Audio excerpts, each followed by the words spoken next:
We should be live. I think we should be live. Is it my ex-girlfriend's? Tell her I said what up. All right, we're live. I'm gonna pull you guys in, but we might not do the chat in the window this time. Is it Wednesday? Is it Wednesday? It is Wednesday. All right, so let's go to. How come this ain't working? It's just Paul says, let's go Braves. I am pulling for the Braves. All right, I got you guys. We're in here. We are live on the internet. What's going on, Ross? I just met Ross right now. How are you, Brush? I'm good. How's the weather out there in Asheville? Fall is in the air. Asheville, North Carolina. The beavers are peeping, the leaves are changing. I like it. What did Emmett say in the last video? Something with autumns and autumns up or bottoms up? Autumns up. Right on. Well, everybody, welcome to tonight's stream. It's Wednesday. It's my favorite night of the week. Today we are joined by Kyle and Ross from Clawhammer, and they are out there. It says no audio. We'll work on that. They are out there in Asheville. what happened here? What up, Chris Vodka? What is going on? And the audio out should go through speakers high def. That should work. How about now? Can you guys hear him now? Earthbound again. Can you guys hear Ross and Kyle out there? Hello. There's a cool kind of psychedelic delay happening. I can hear you guys. Dave Dempster, I don't know if he can hear you guys. The Apartment Brewer, what's going on, Steve? Steve's coming on tomorrow night. Big shout out to everybody who helped out with the stream last week. That was can hear it all, man. Good, got them. All right, they're here. I'm out of here. You guys have a good night. They're good to go. I'm just kidding, man.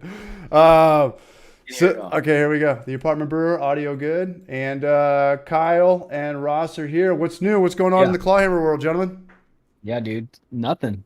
Cheers. This Fermentation. Yeah. We're fermenting actively. It's happening. Cool. What's on the agenda for upcoming content for, I guess, the Christmas season this time of the year? Man, we haven't done a Christmas video yet, but I tell you what, we put a video out today on pressure fermentation. I saw that. Check it out. Yeah. That was good beer. It was a great beer. It was great. Delicious beer. It really turned out. Yeah. Are we still doing our collab? Yes.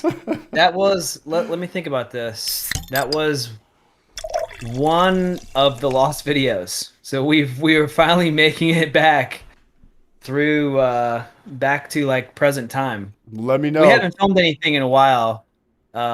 So yeah, but that like your collaboration, like a Frankenbeer type thing. That's actually, I think Ross kind of came up with the idea. Oh, it's the Exquisite Corpse beer. Uh-huh. Are we doing this? Yeah. Is it going down? Yeah. I'm ready. Yeah. This is what we're so CH, I talked about something different with you, but We're kind of like the game of telephone beer. yeah. So like there's this drawing game. It's called Exquisite Corpse. And the idea is you like fold a piece of paper into 3 thirds. Wow. And one person draws the legs and one person draws the body and one person draws the head. And then you unfold it. And it's this exquisite corpse of a drawing that all 3 people drew together. And I was thinking we could maybe brew a beer like that, where either with ingredients, it's like one person picks the grain, one person picks the hops, one person picks the yeast, or one person makes the recipe, one person brews it, one person tastes it. So like we'd make the recipe, you'd brew it, and then like, I don't know, Sarah Flora would like taste it and be like, oh, this is trash, or oh, you guys knocked it out of the no park. idea what we're talking about. We've been lying to people for 5 years. Yeah, you guys want to do it in person? You guys want me to show up? Because I can show up unannounced to Clawhammer. Yeah. So unannounced is fine. Yeah. Okay. Preferred. So we were thinking. So like, what we were thinking? Well, yeah. I don't know. We have to flesh the details out. Kind of some like pen pal vibes, maybe. Yeah. Yeah. I was kind of wanting to like loop several people in. So, like you and a couple other folks, and I'm in 100%. Each person gets to pick one thing. It's like, and then maybe we all brew it. Kind of round robin it. Yeah. Sure. Sort of like And then like the wild card is somebody gets to pick like a weird ass like adjunct, or something to put in. Can we do it in a glass cowboy? Wild card that. Yeah. Yeah. I like it. Yeah, man, 100%. We should do it like with Apartment Steve or people in the Pacific Northwest and try to hit on like every corner of the nation or, Colorado people and stuff like that. And just kind of get it in every time zone. That'd be cool. Four corners. Yeah. Four corners. Yeah, Steve's in here right now. Steve, let us know. Lance Criswell says, great pressure fermentation video from Clawhammer today. From Lance Criswell. Yeah, thanks, Lance. Pressure fermentation video today explained a lot for me. Spacefish 42. Chris Rowdy, what's going on? How you doing, man? CH Ross Kyle, what's going on? We got a super chat from Brandon Chamberlain. His tip $3. Big shout out, big shit out to Brandon Chamberlain for super chatting, and we'll get some NBCs going in a little bit. Kyle and Ross are both 3 hours ahead of me, so I appreciate them being here. And I know how it is, people that are on the East Coast and Nova Scotia and some people from England pop in from time to time, so that's pretty cool. But yeah, I'm down. East. What's up?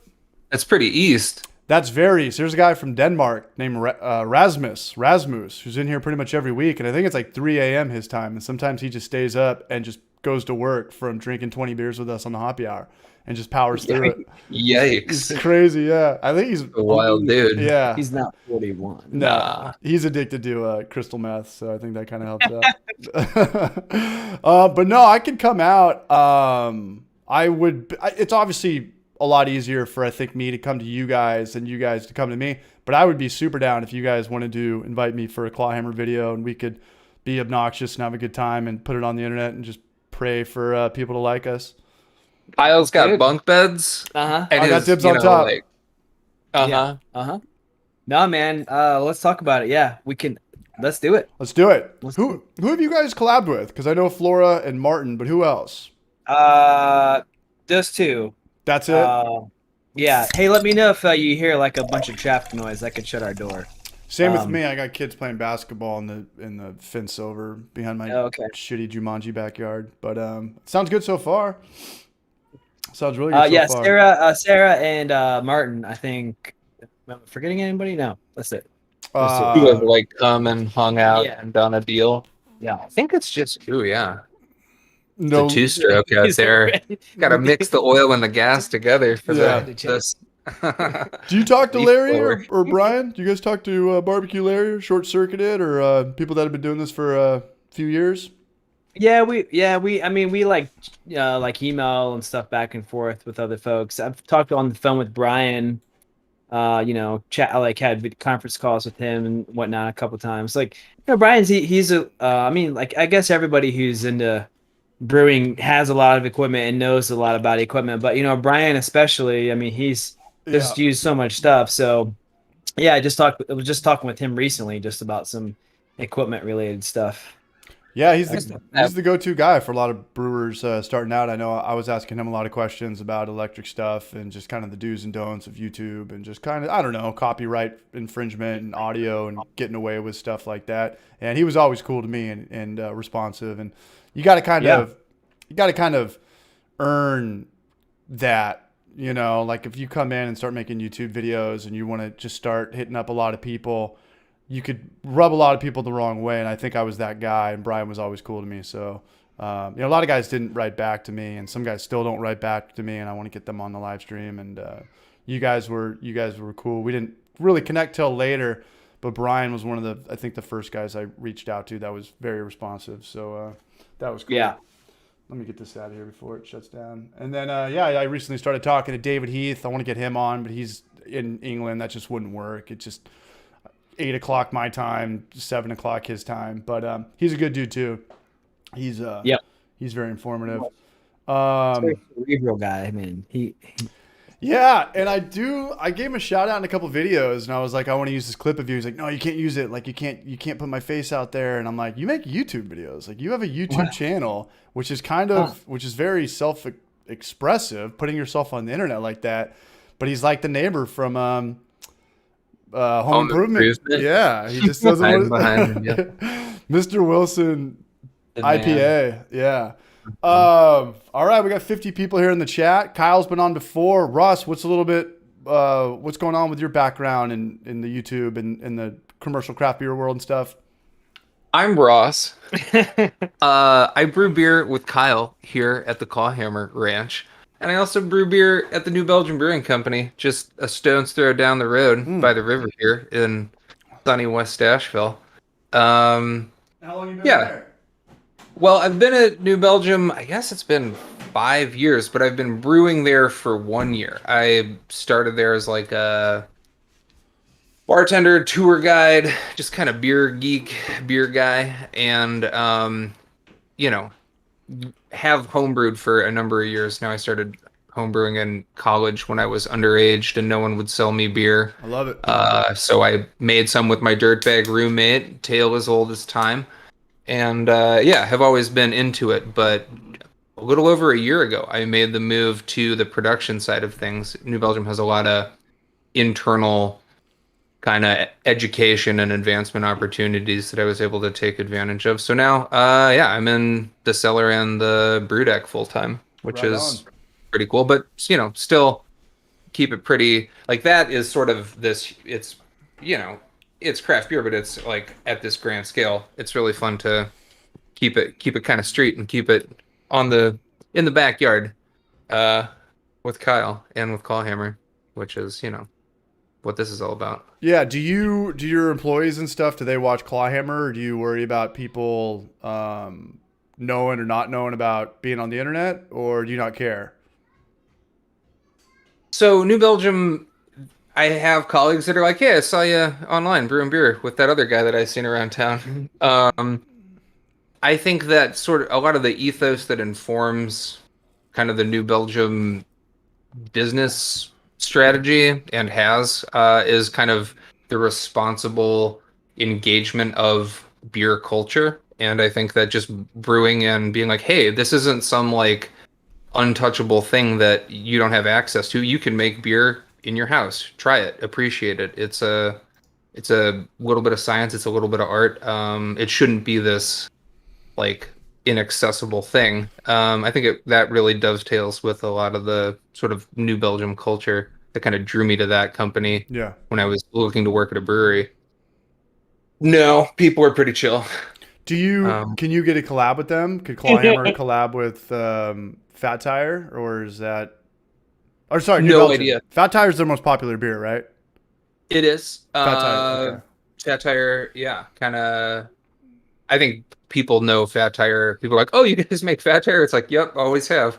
That's the beer that we definitely see the most of out in California by far. I couldn't even probably name the second one, or wouldn't know the answer to that if I saw it in a multiple choice. We brew an IPA called Voodoo Ranger. Oh yeah, I'm an idiot. And then the hazy one too. People come in and they're like, "Oh, you guys make Voodoo Ranger?" And it's like, "Yep, sure do." It's like, "Oh yeah." I'm an idiot, man. It's okay. Sometimes the brands kind of precede, or if like a lot of people are just like, "Hey, I turned 21 last year and it's my favorite beer." It's like, "Oh, you guys make that? That's great." And, that's that happens a lot. I get in trouble with that beer. That's like 8.2%, right? The hazy. Oh yeah. Yeah, I've paid for that with a couple hangovers working construction back in the day.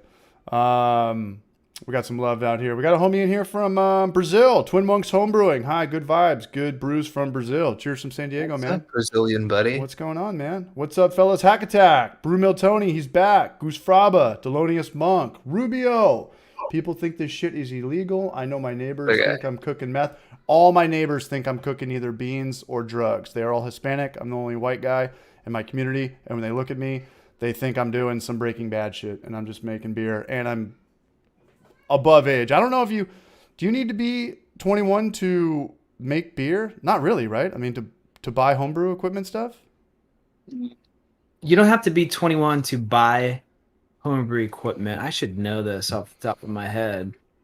But you would, I mean, because at the end of the day, it's just pots and pans and whatnot. Right, sugar and you would have to, you would have to be 21 to, use it to brew a beer. Once it turns into alcohol, then I think then if you consume it, then you just shouldn't get caught doing it. Then there's no problem. I'm with you. But You're only in trouble if you get caught. You're only in trouble if you get caught.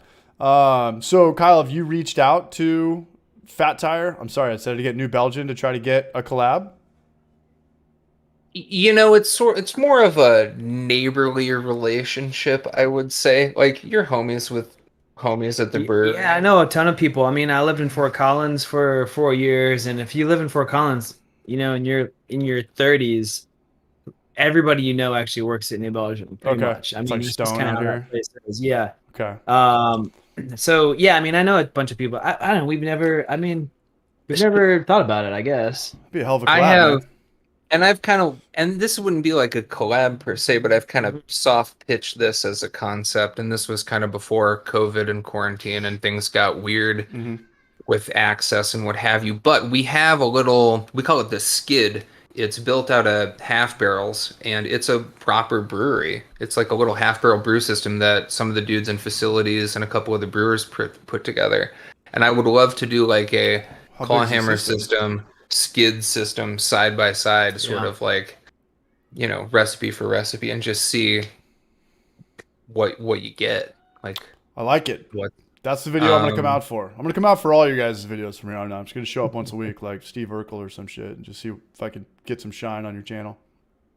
Yeah, man. Just airline tickets, just round trip into Asheville Regional. Where would I fly into? Would it be Asheville? Asheville Regional, man. Asheville Regional. Okay. Got our own airport and everything. It's like a Lego airport. It's great. It's a little guy. Nice. It's like going into the airport here is like going into the pediatric wing of a hospital.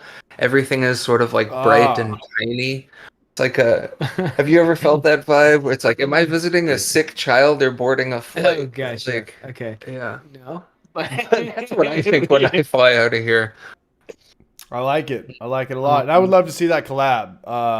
I'm trying to get a collab. I got a buddy opening up a brewery right now, and we're going to collab, and it's going to be like my first YouTube collab with an actual brewery, and hopefully we can come up with a cool name and people brew it and people buy it. It's opening up in South Oceanside. I don't know how well you guys know San Diego or Southern California, but it's pretty much going to be right on the coast, and it's coming along good. And Maury, who's the other part of this channel, my co-host, he's their head brewer now, so I think we could put something together and it could be fun. And I've never done it before, so I'm looking forward to it. And I'd be stoked to see your guys' video as well. Definitely. I wanna plant barley. That's sort of my collaboration goal, is like me collaborating with like dirt and nature, which, you know, they don't have a lot of funds to throw at this project, but I'm going to do the sort of the financial aspect, and then the dirt I think is going to, and the sun. I want to plant 6-row because that's what grows here in North Carolina, and we've been doing some funky 6-row stuff recently, and I know that you can plant like winter grains. There's a whole like category of barley that does well in the colder months at this latitude. So that's sort of my next foray. Is that a collaboration? That's a collab. Plus you guys grow hops. Yeah, sure. Well, yeah. Well, Ross grew some hops and we brewed a beer just recently. We did. We've sort of already soft collab with nature. I'm gonna have to collaborate with one of my neighbors because I want to grow the barley on his like vacant lot that's next to his house that get the 6-row field going. But he seems pretty cool, so yeah. Chris Ratty wants to know from you guys, how is Asheville for a weekend beer destination? I don't know, but I'd imagine it's like a little Portland. Is that accurate? 100%. It's if you like beer and you like breweries, kind of cold, kind of green, kind of wet.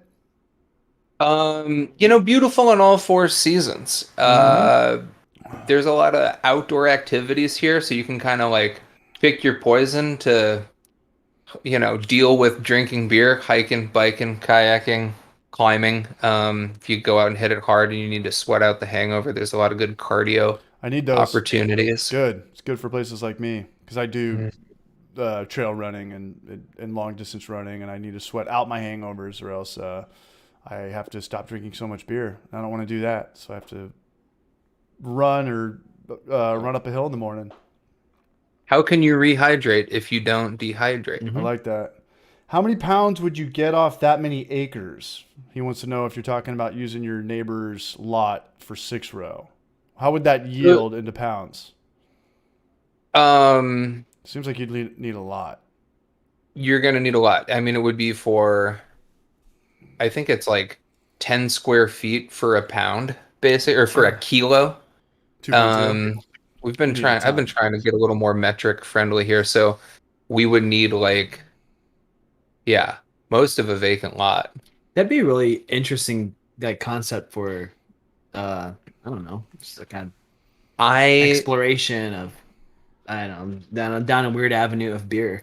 How much land would you need for? It's like the sort of these are these agricultural products. Yeah. What do we get? You plant a whole field, and how much grain does that yield? How many beers does this? How many beers do you get? So Ross had these hops growing up as his house, and they were looking great. Storm came through, kind of killed a couple of the plants. We still got a lot of hops. You know, like in a basket, they look like a lot, but then when you actually, you know, consider how much you need to fresh hop to brew a beer, it really was like not enough. Really, it was just kind of a token amount. Well, I got an insane amount of hops. The hops, I cut them down; they're still going. They vined out over my tomatoes. Yeah. They're fruiting again. Really? It got warm again. Really? There's more hops on the vine. Really? I know. No way. Out of control. Where's the cheapest place to buy land like that? Where's the cheapest place in America if we wanted acres and acres and acres for 2-row? Where would it be? Would it be in Alabama? Northwest Ohio, I'm going to say. Ohio? Just in the Northwest Ohio. You roll the dice. You get out into Kansas, New Mexico, Nebraska. Anywhere inland San Diego. As soon as you go east, it gets salt and sea-ish everywhere real fast. A lot of desert. It dries out. You don't have the precipitation, or it's too damp. You get mold. You get weird parasites. You get tweakers. I don't know. You get tweakers out here. Zombies. Trying to smoke your grain. It's like, yo. Zombie tweakers. This is not a Grotzer, homie. This is Pilsner. Yeah. What do you guys do for grain at for a Clawhammer? Who do you guys go with for your recipe development stuff? Is there specific brands, or do you not care at all? Do you have contracts with people, or is it not like that? No, man, it's not like that. We actually we tend to buy a lot of Riverbend if we can, which is local maltster. Yeah, I never heard of them. They're right here in Asheville. Good for you guys. But that's rad. You know, we'll get. I mean, you know, they don't always have what we need for, you know, a particular recipe. We do buy our base malt in 50-pound bags typically, so we almost always have a 50-pound bag of Riverbend sitting around. Otherwise, it is what it is. Whatever. They're great. Yeah. It's really, I mean, it's pretty unique, I think, to have a small malt house like that. Yeah. Kind of, you know, a mile away. Yeah. It's an amazing operation. We actually did a video about it. I got to come out there, man. Yeah. Check out the video if you're interested in learning about beer brewing malt. We were like blown away by the scale of this operation. It was nuts. You guys just have good beer culture, because in some of your videos you guys are going to, I think it's 2 different homebrew stores. I think I've noted. I don't think it's the same store, and they are light years better than anything I've ever seen in San Diego. San Diego is supposed to be this craft beer capital of the world. Our homebrew stores are whack. And we have Genus Brewing come on, and people ask, you know, I want to open up a homebrew store. What's your best advice? And Peter's like, don't do it. Do not do it. Like Why? Why did he say that? Because I worked at a homebrew store / brewery, and it sucked to work because we'd work by ourselves because we couldn't have 2 people on. The owner didn't want to pay for labor. The tips wouldn't be worth it. And you've got a homebrew guy that comes in, and you go, you know, obviously everything online is going to be cheaper. It's going to be cheaper, but you go to a homebrew store for an experience. And you want to ask a lot of questions and want to know, like, why is this price, and when to use this and when not to use this. But there's 10 people at the bar waiting for beer. It's like, I can't just play 21 questions with every customer and still turn beer around as much. It wouldn't have been a problem if there was 2 employees, but the place just didn't make enough money to have 2 people on staff. At 13 or $15 an hour, or whatever the hell minimum wage is in California. It's super expensive for labor as a business owner. And I don't know. I just think that a lot of kits just sat.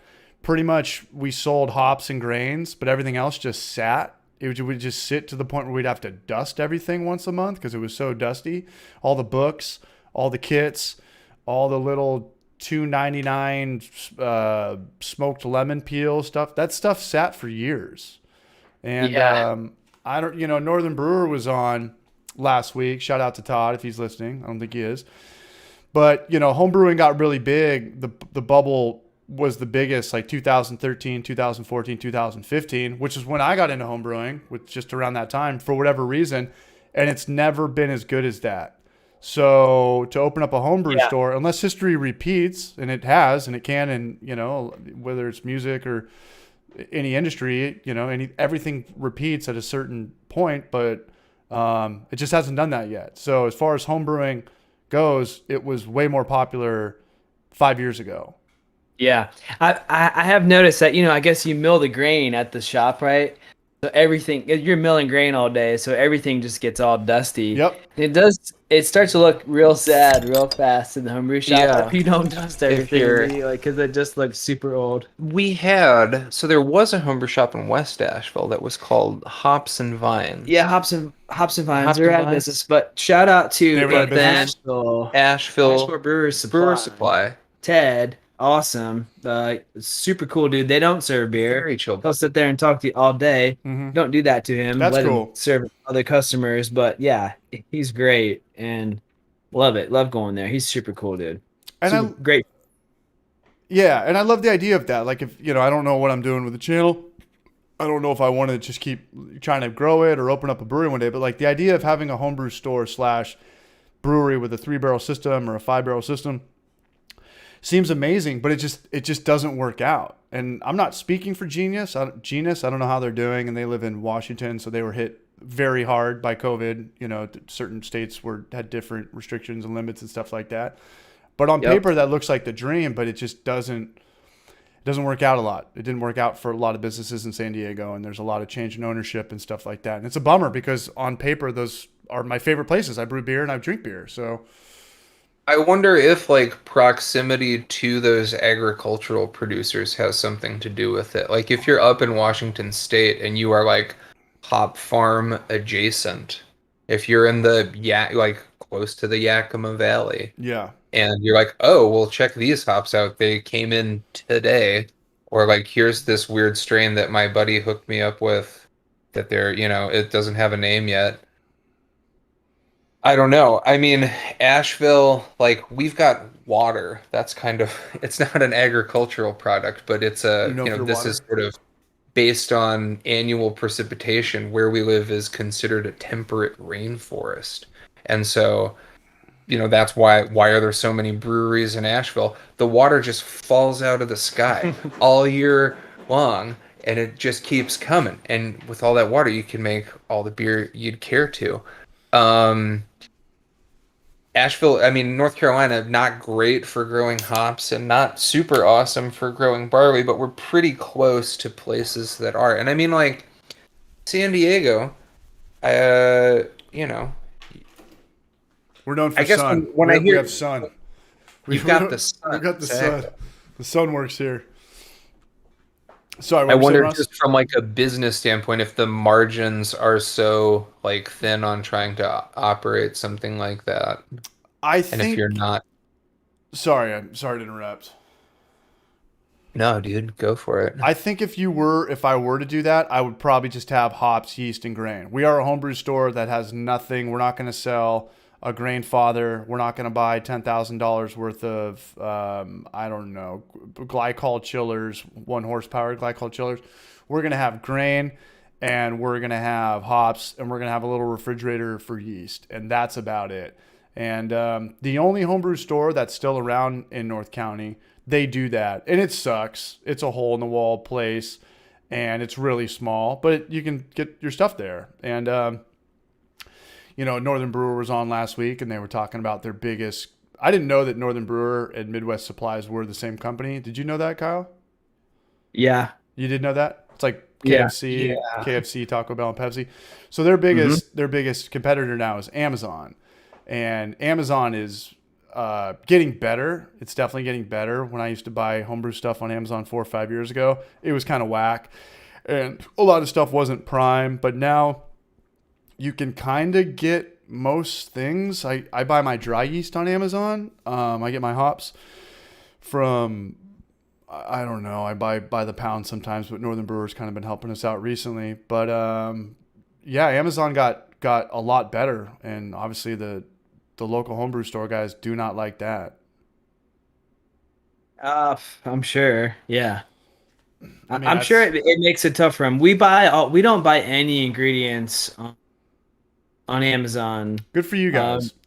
Yeah, I mean, just because like we like to. I mean, it's beneficial to have a homebrew shop in your town, because we sell equipment, but I'm still going down to the homebrew shop to buy stuff from them. And it's like, we are kind of spoiled because Riverbend is right here. You can literally go to the maltster and buy like 5 pounds of malt or whatever, which is pretty cool. That is cool. And I've always said this before, and I'll say it again, there's just certain things you need to buy from your local guys, and I say you always buy your meat, always buy your coffee, always buy your beer, and always buy your weed from the local guy, because the Budweisers and the Walmarts and the Amazon, they don't need your money. They definitely don't need your money. And there's a lot of businesses that are struggling still from COVID and being shut down and stuff like that. So I always get my local coffee. I don't buy weed corporately, but I buy it from the local guy. There are kind of bigger chains of dispensaries now, and I still kind of get it from the local guy. I buy my meat from the local guy, and beer. This is the ongoing debate. If a Stone sells out or Ballast Point sells out, I don't buy their beer, and it's nothing like it's just a personal thing to me. I just know so many mom and pops, and I have so many friends that break even every month that I can spend my money there. I don't know. Do you guys support breweries that have sold out, or do you guys not care at all?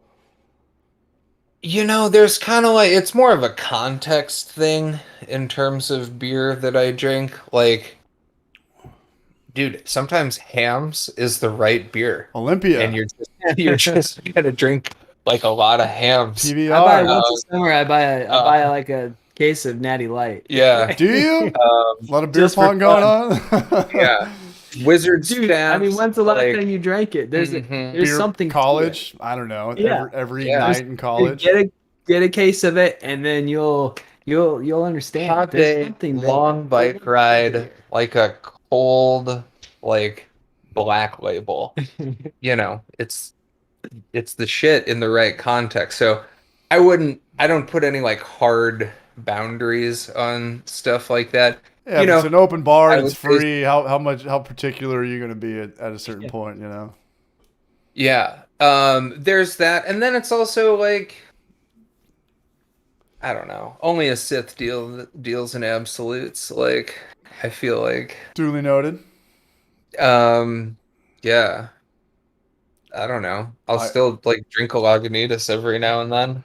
Lagunitas is awesome. And, they're kind of owned by, who are they owned by? Heineken. It's like 50-50, but it's still kind of the Lagunitas family. And I went to college up in Sonoma, and there's a lot of good breweries up in Northern California, which in my opinion kind of created the whole West Coast IPA with Racer 5 and Lagunitas and stuff like that. I love Lagunitas, and I love that them in Sierra Nevada, their 6-packs are still like $10.99. And everybody was getting away with selling these 4-packs for $18 and $16 and $20. They never did that. And over time, people got kind of burned out on that. And it kind of made Lagunitas and Sierra Nevada, I think, stronger. And now their prices are still $10.99 for a 6-pack and stuff like that. I love Lagunitas. I love, again, like Petaluma.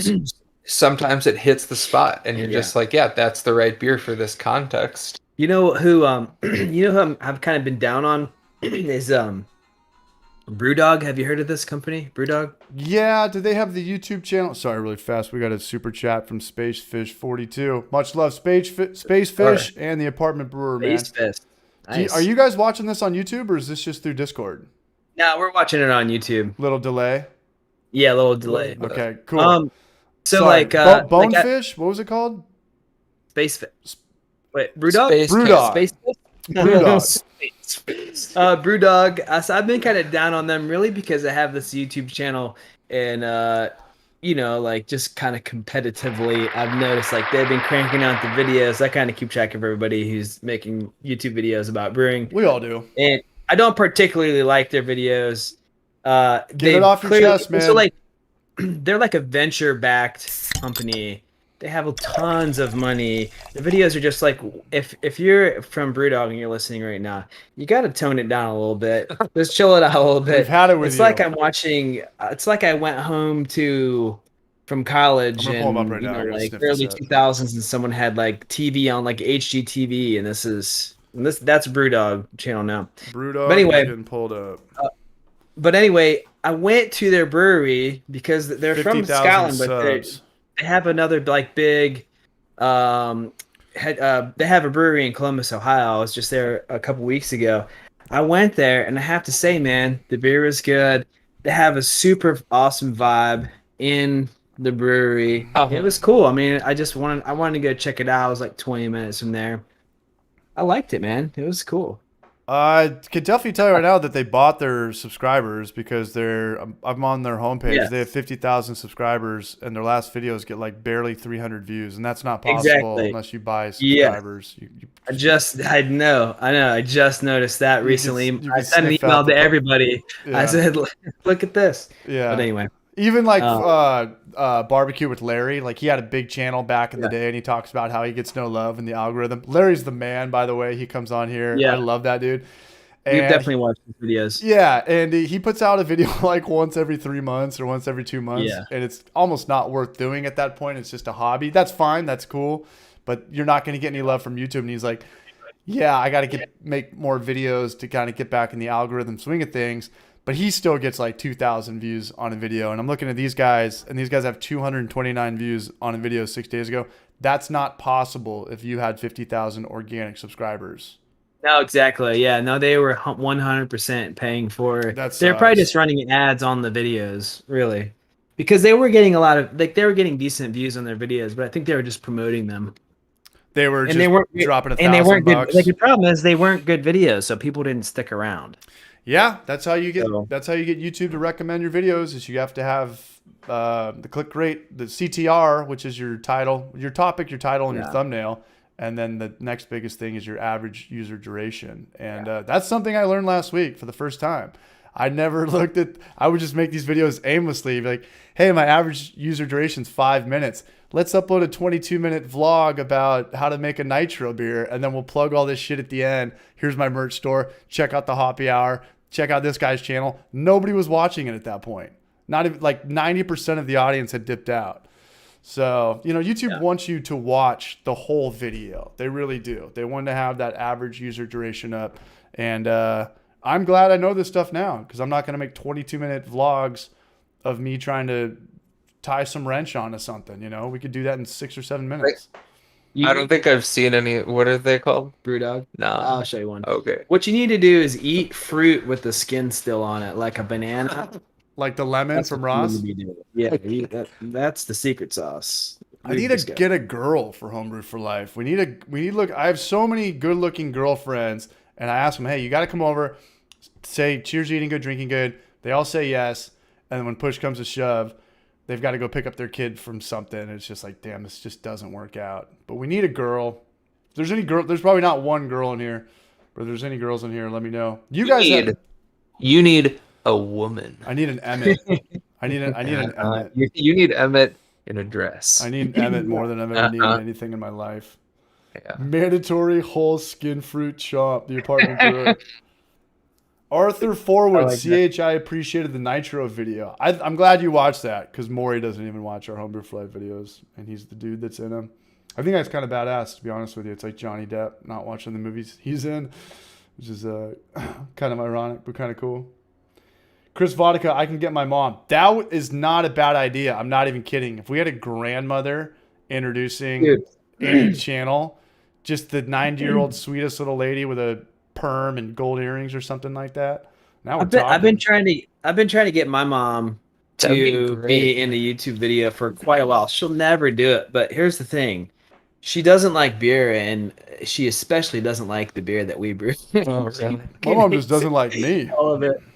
And I just wondered, like, I think it would just be hilarious to have her come on and taste test the beer and then just trash every single one of them. That would be rad. And we do have We do have a girl in the crowd. We have Bree Gibbons. I'm trying to get her to date me, but she lives in Florida. And if I come visit you guys, I gotta come visit her. I need to go on vacation, but we do have a lady in the crowd. Come on over. Yeah. How far is Clearwater from you guys? Oh, dude, it's good. 10 hours? Good ways away. Yeah. 10-hour flight.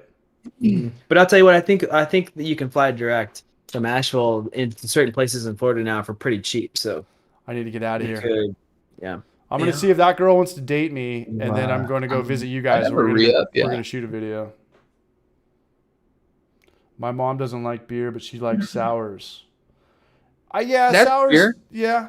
The sours are That's kinda, beer. There's a lot of people like that don't like beer, but they love the hard kombuchas and stuff like that. Are they a hit out there? Are hard kombuchas selling pretty well out there? Well, if she likes like sours, that's beer. Surprised your mom likes beer.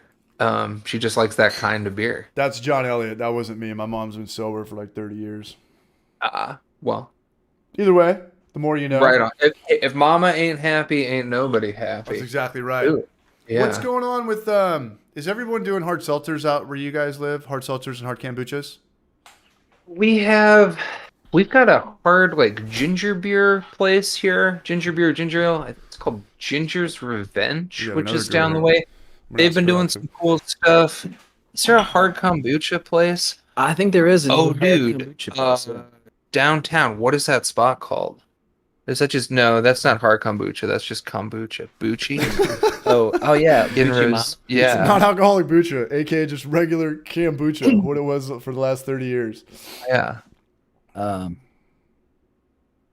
It seems like everybody. Well, not everybody. Some breweries have the headline in this town. It's kind of There's a I little. haven't seen too many hard seltzers. I mean, I guess maybe every brew maybe has like one. Trying it. I know New Belgium. We've got Fruit Smash as sort of an experiment for us. It's the first hard seltzer. Do you guys own Strange Days? Is that New Belgium? Who owns Strange Days? Ooh, hello. Ooh. Well, that's nice. I don't know. I don't know who owns Strange Days. Somebody in the chat help us out. There's 100 people here. Burial's been doing some cool stuff with kind of like wine, like natural wine and like wine beer blending. I know Tim's really into that right now. What do you got there? Dude, some of my homies picked this up from me. Post that. Out in your neck of the woods. Look at that Seduce juice. What does that say? This is supplication. I like it. Can you see that? Yeah, I can. Hey, I got to hit the head and fill up a beer. Can you guys hold the chat down? You guys want to answer some questions from the chat? Yeah. All right, be right back. Just talk amongst ourselves. Perfect. Here we go. Put a little head on that. Yeah. What's up? There it is. That's I can do. That's pretty good. Let's give it one of those guys. Beep, beep, beep. I mean, a little yeast juju. Yeah, let me go clear. Let me go clear. You go clear. You can have the probiotic hit. Vitamin B, dog. Get in there, dude. Yeah, Russian River suffocation. Yeah. Cheers, buddy. Cheers, dude. Cheers, other buddies. Yeah. Hey. Mm. It's like the first time, every time. That's so good. It's amazing. I haven't drank a sour beer in a long time. I haven't either. I saw Lauren Limbach, formerly Lauren Salazar. She was down. What's her middle name? Well, she's our big blender. Okay. She kind of runs the wood program. Yeah. Our buddies got married down at Folly Beach the other week. Sweet. So we went down and hadn't seen Lauren, since pre-COVID times. Good to catch up with the homie. Yeah. Didn't drink any sour beer. No. Pretty much just drank. Oh, we went to this like low country boil place and just drank Miller Lights out of like tiny. Have you ever seen these? They're like Miller Lights. They're like 6-ounce little tinies. There's little Miller Lite bottles recently. Yeah, I mean, not Miller Lite. It was another. I don't know. think it was High Life. I think it was Miller High Life. It wasn't even Miller Lite. It was straight up like Miller High Life in a tiny little bottle in a bucket, and it's like 90 degrees like a half pour of a 2%, 3% beer. beer. It was great with like crawdads and oysters and gumbo and like very good. Nice. Yeah. Sweet. Mm-hmm. Originally, nobody's originally from Asheville. Jack Martino. No, nobody's from here. Not a lot. No. It's few and far between. Yeah. A lot of transplants. Cabell's from Asheville. My bro who I brew with. Okay. Yeah. Yeah. No, we are not above the chat. No, we're looking at we're just Ross had to tell me about the sour beer blender and the Low Country Boil. I thought that was a good aside. It's beer related. Yeah. I mean, it's like we're drinking, what is this, consecration? Supplication? Oh yeah, that's sour beer community related. Mm-hmm. Where's the beer engine? Over there. Oh yeah. Yeah, we I guess we need to we got to work with those barrels. Well, yeah. What's up with that fooder? Yeah, our big project right now, this is sort of turned into it's kind of almost turning into a burden. The fooder or the barrels? Both. Because I don't want them to get fucked up. The barrels? We have two sour barrels from New Belgium. Like pilot sour barrels, right? Yeah, so one is a Leopold Brothers distilling like fruited whiskey barrel that's been used sort of on and off in production for some small stuff at New Belgium. And then the other is a Biltmore Estates winery barrel that I don't think has ever been used for any beer production. They're just kind of chilling. Yeah, and then we have dungeon. We have a Spooder Smith barrel as well. All of them are white oak, never been. Yeah. Virgin. All of them need beer in them, and we just haven't done it because we've just been too. Winter is coming. Yeah, winter is coming. Some time to woodshed some winter projects. is coming. Chat. Hey, chat. Who has anyone left a 55-gallon wood barrel outside in the winter cold over the course of the year with beer in it and been successfully had it not explode? Because that's kind of what we have these barrels and we don't have a place to put them indoors. I bet we could find a place, but could we get them there if they're full of beer already? No, dude, you can barely. They're pretty hard to move, right, when they're full. Ross, are you from the Bay Area? I don't know where that came into play, but I'm not from there. I lived in Oakland for about 6 years before I lived in Asheville. Oh, okay. I'm from Minneapolis originally. So we kind of lived at we were East Bay, Oakland, but I was up in Sonoma probably from 2003 to 2009. Maybe we crossed paths at some bar, maybe in Haight-Ashbury without even knowing it, man. Yeah, man, the Tornado or La Trappe or the other big one. Fillmore? I don't know. We're talking about breweries?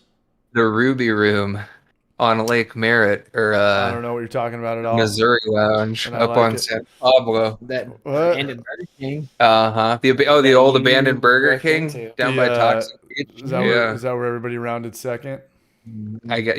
For really want an Australian plug 20-gallon Clawhammer. Angus Pickering, Australian plug 20-gallon Clawhammer. How does that work? Do you guys have to set up? No, that's not on your end. There's converters for stuff like that, right? For people outside of the nation. Listen, man, if you really want to talk about this, you need to email Emmett. He's in charge of all this stuff. Is he coming on tonight? No, he's at home like with his herd of cats and his girlfriend, probably playing Nintendo Switch or something. That sounds like my dream, and I'm going to be doing that in about 2 hours. Dude, I lived with Emmett. I lived with Emmett in college, and he didn't come home for days. Like he literally just wouldn't come home for days. Because he parties?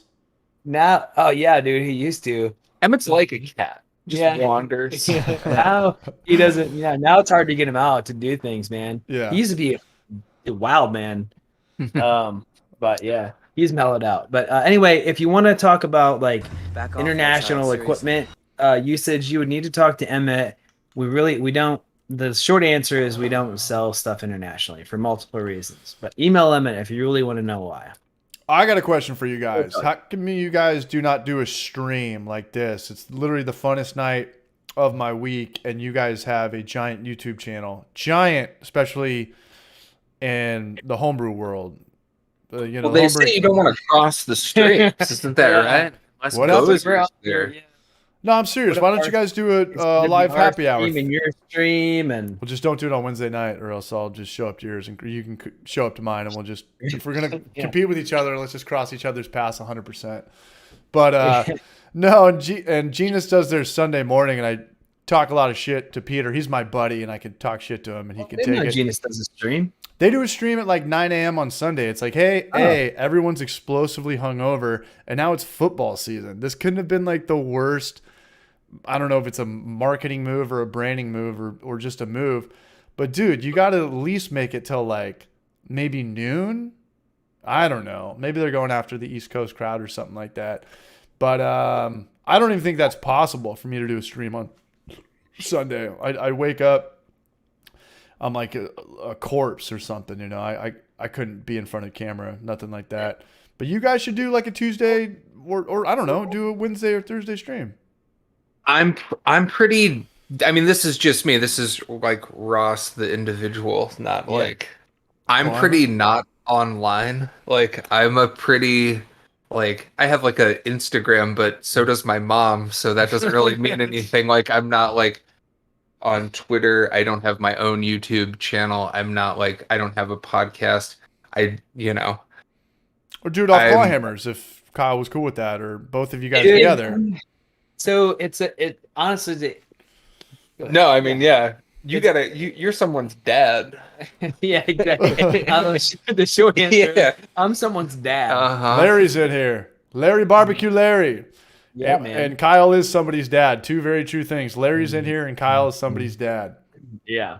So, I mean, the thing is, I would feel like it would be, well, a couple things, man. One, I noticed that you have a completely separate channel where you do your stream. So I'm assuming that if we did a stream on our channel, it end up not performing very well. Like the videos wouldn't do well. So I'm just kind of worried that it would kind of bring the vibe of the channel down a little bit, because it'd be very different from our normal video, which is like super highly, like if you look at the video we just put out today, it's ridiculously produced. It's like overproduced. Yeah.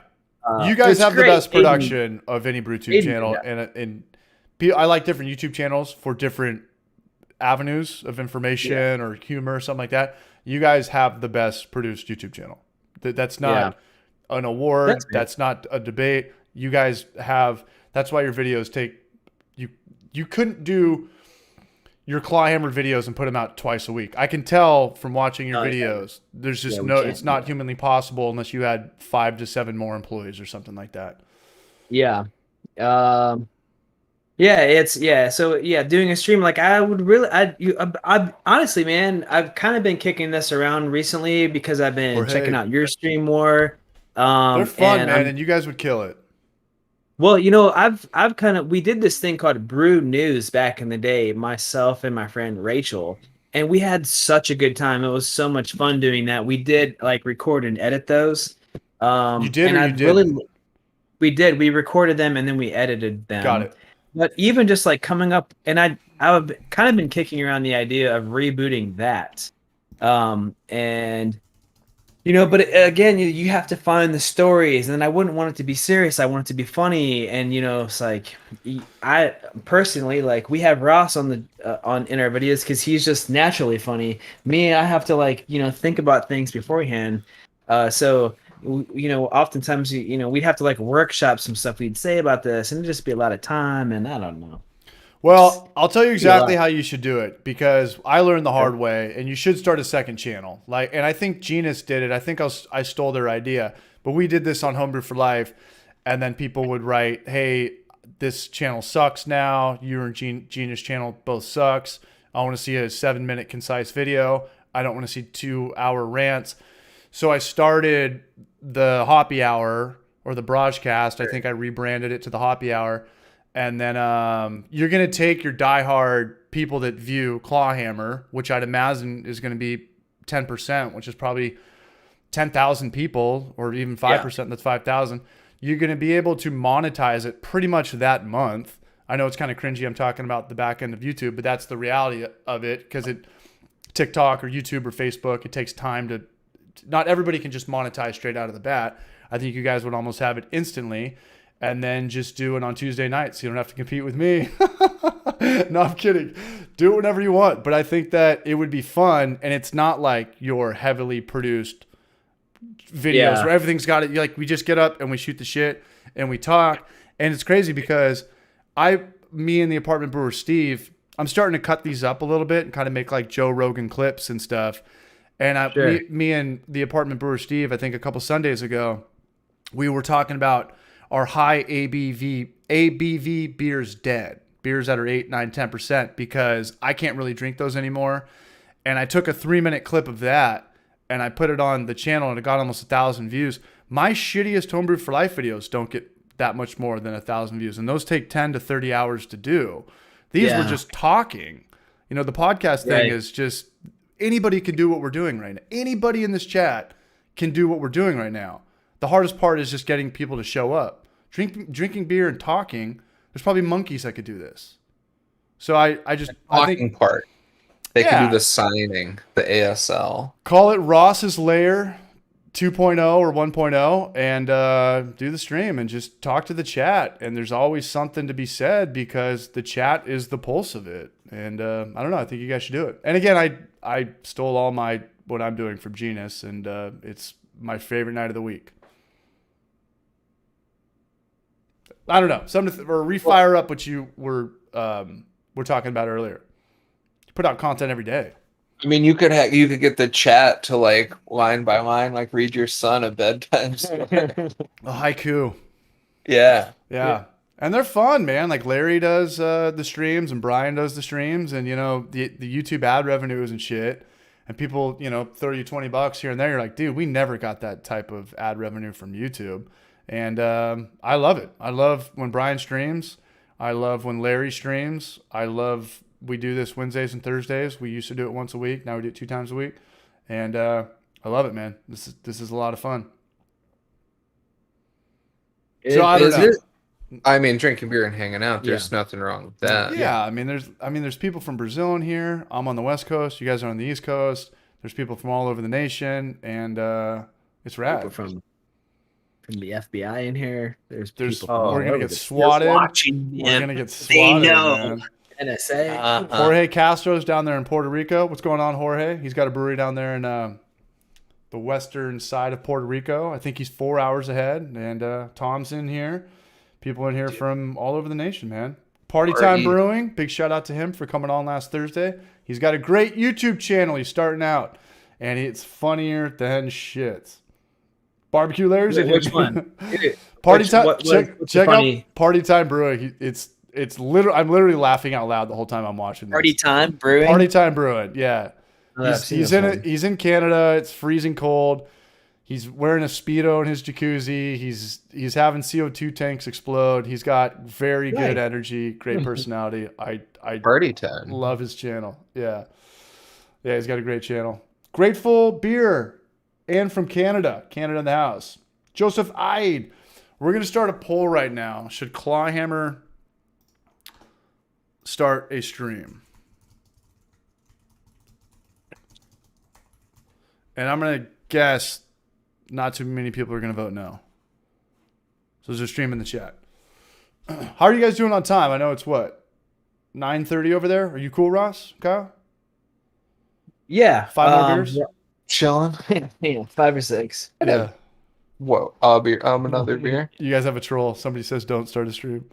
Should Clawhammer start a stream? We've got... can I count? Can I give it a... Oh, maybe I am the troll. Maybe I clicked no.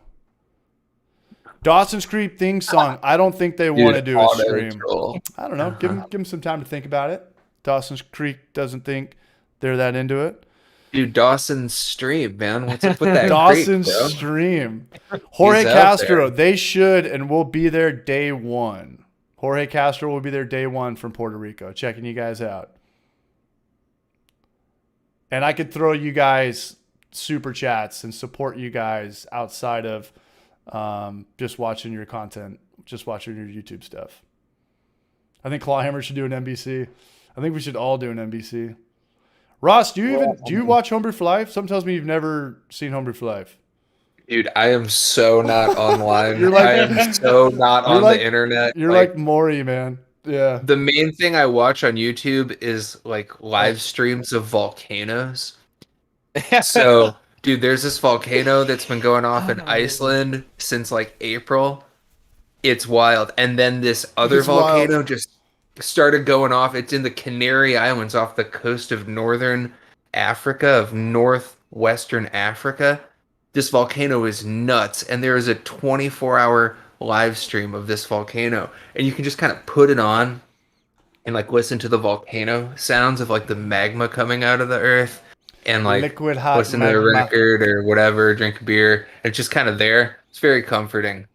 Volcanoes are amazing. Well, so you guys got 44 votes in 1 minute. Should we end it? Should we call it? Yeah. It's on the okay, poll. polls are, I guess we'll. The one troll was Yeast and the Beast. No, I'm just kidding. It's anonymous.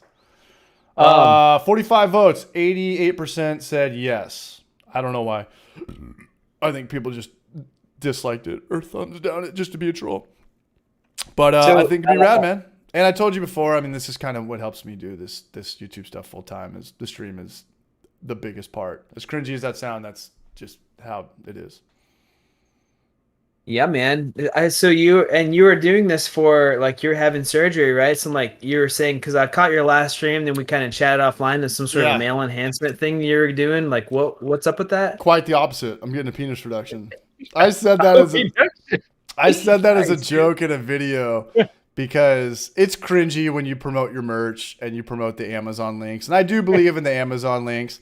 And I said something like, if you click on the link in bio, you're really going to help out and support my upcoming surgery.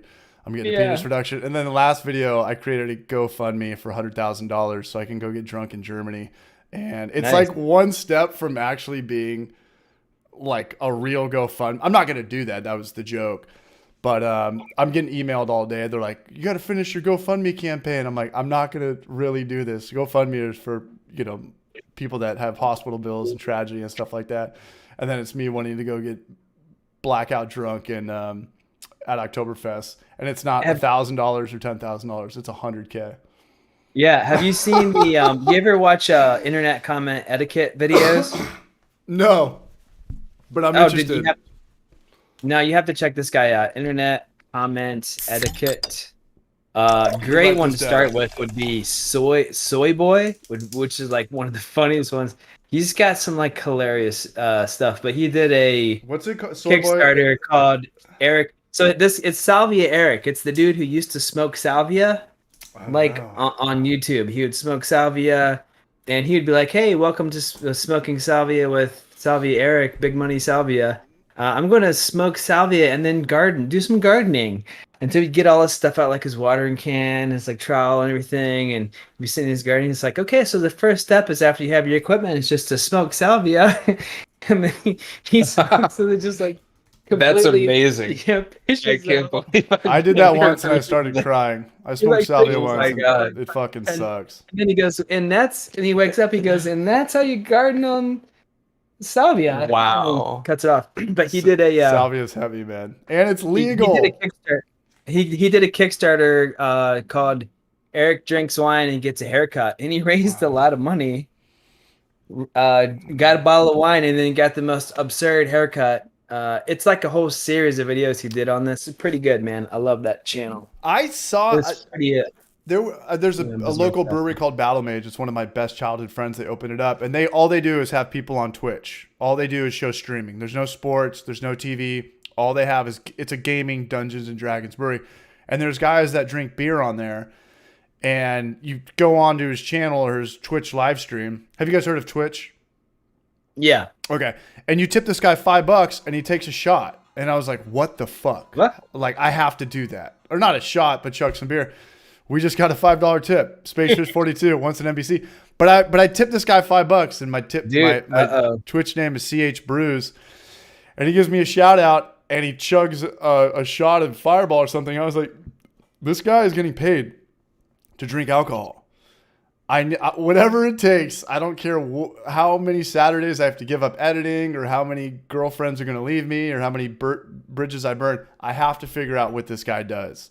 And we kind of do that on Homebrew for Life or the Hoppy Hour. You know, we get, you know, the super chat money. We'll definitely do an NBC or stuff like that. But yeah, we're not doing Salvia. We're not Space Fist just gave you $5, man. Space Fist 42. They're playing Dungeons and Dragons and just doing shots like... Yeah, like the guys on Twitch, or they're playing League of Legends or something, and you throw him a tip, and the guy would chug a shot of something. And in all honesty, he might not be. It could just be him chugging water, and that's what kind of gets his revenue going. But I don't know, nor do I want to know. I want to think like he's having a drink or something like that. And that's great. Yeah. Was only a few days before my 17th. Larry is going hard in the chat. I joined the Army at 16. I lied on the form. Is this a good place to come clean now, Larry? I hope you're not active duty. I think you're supposed to do that. Yeah, I don't think so at all. Really quick, I want to give a Benjamin Harris. CH, if I leave some cash on a tab at Booze Brothers, would you enjoy a drink on me? I would. I definitely would. BMAC has just donated $10 for the girlfriend fund. Big shout out to BMAC, man. Thanks for the love. And I do have the new Brew Show Church. I want to talk to Kyle about his merch store because I think... Is that Duke Nukem? Who is that? I don't know. It's like if you donate $5, it shows this guy, or $10, it's this guy, or over 20, it's this guy. There we go. We'll do an NBC. Kyle, we got to get your merch store going, man. We got to. So we have a shirt that Ross designed. It's on our YouTube channel. That's the only place you can get it.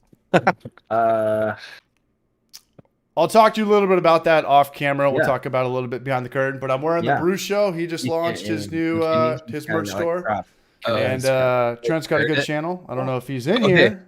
Check this out. So, later, Larry. Man. Thanks for coming in, Larry. Let's get you on soon, Braj.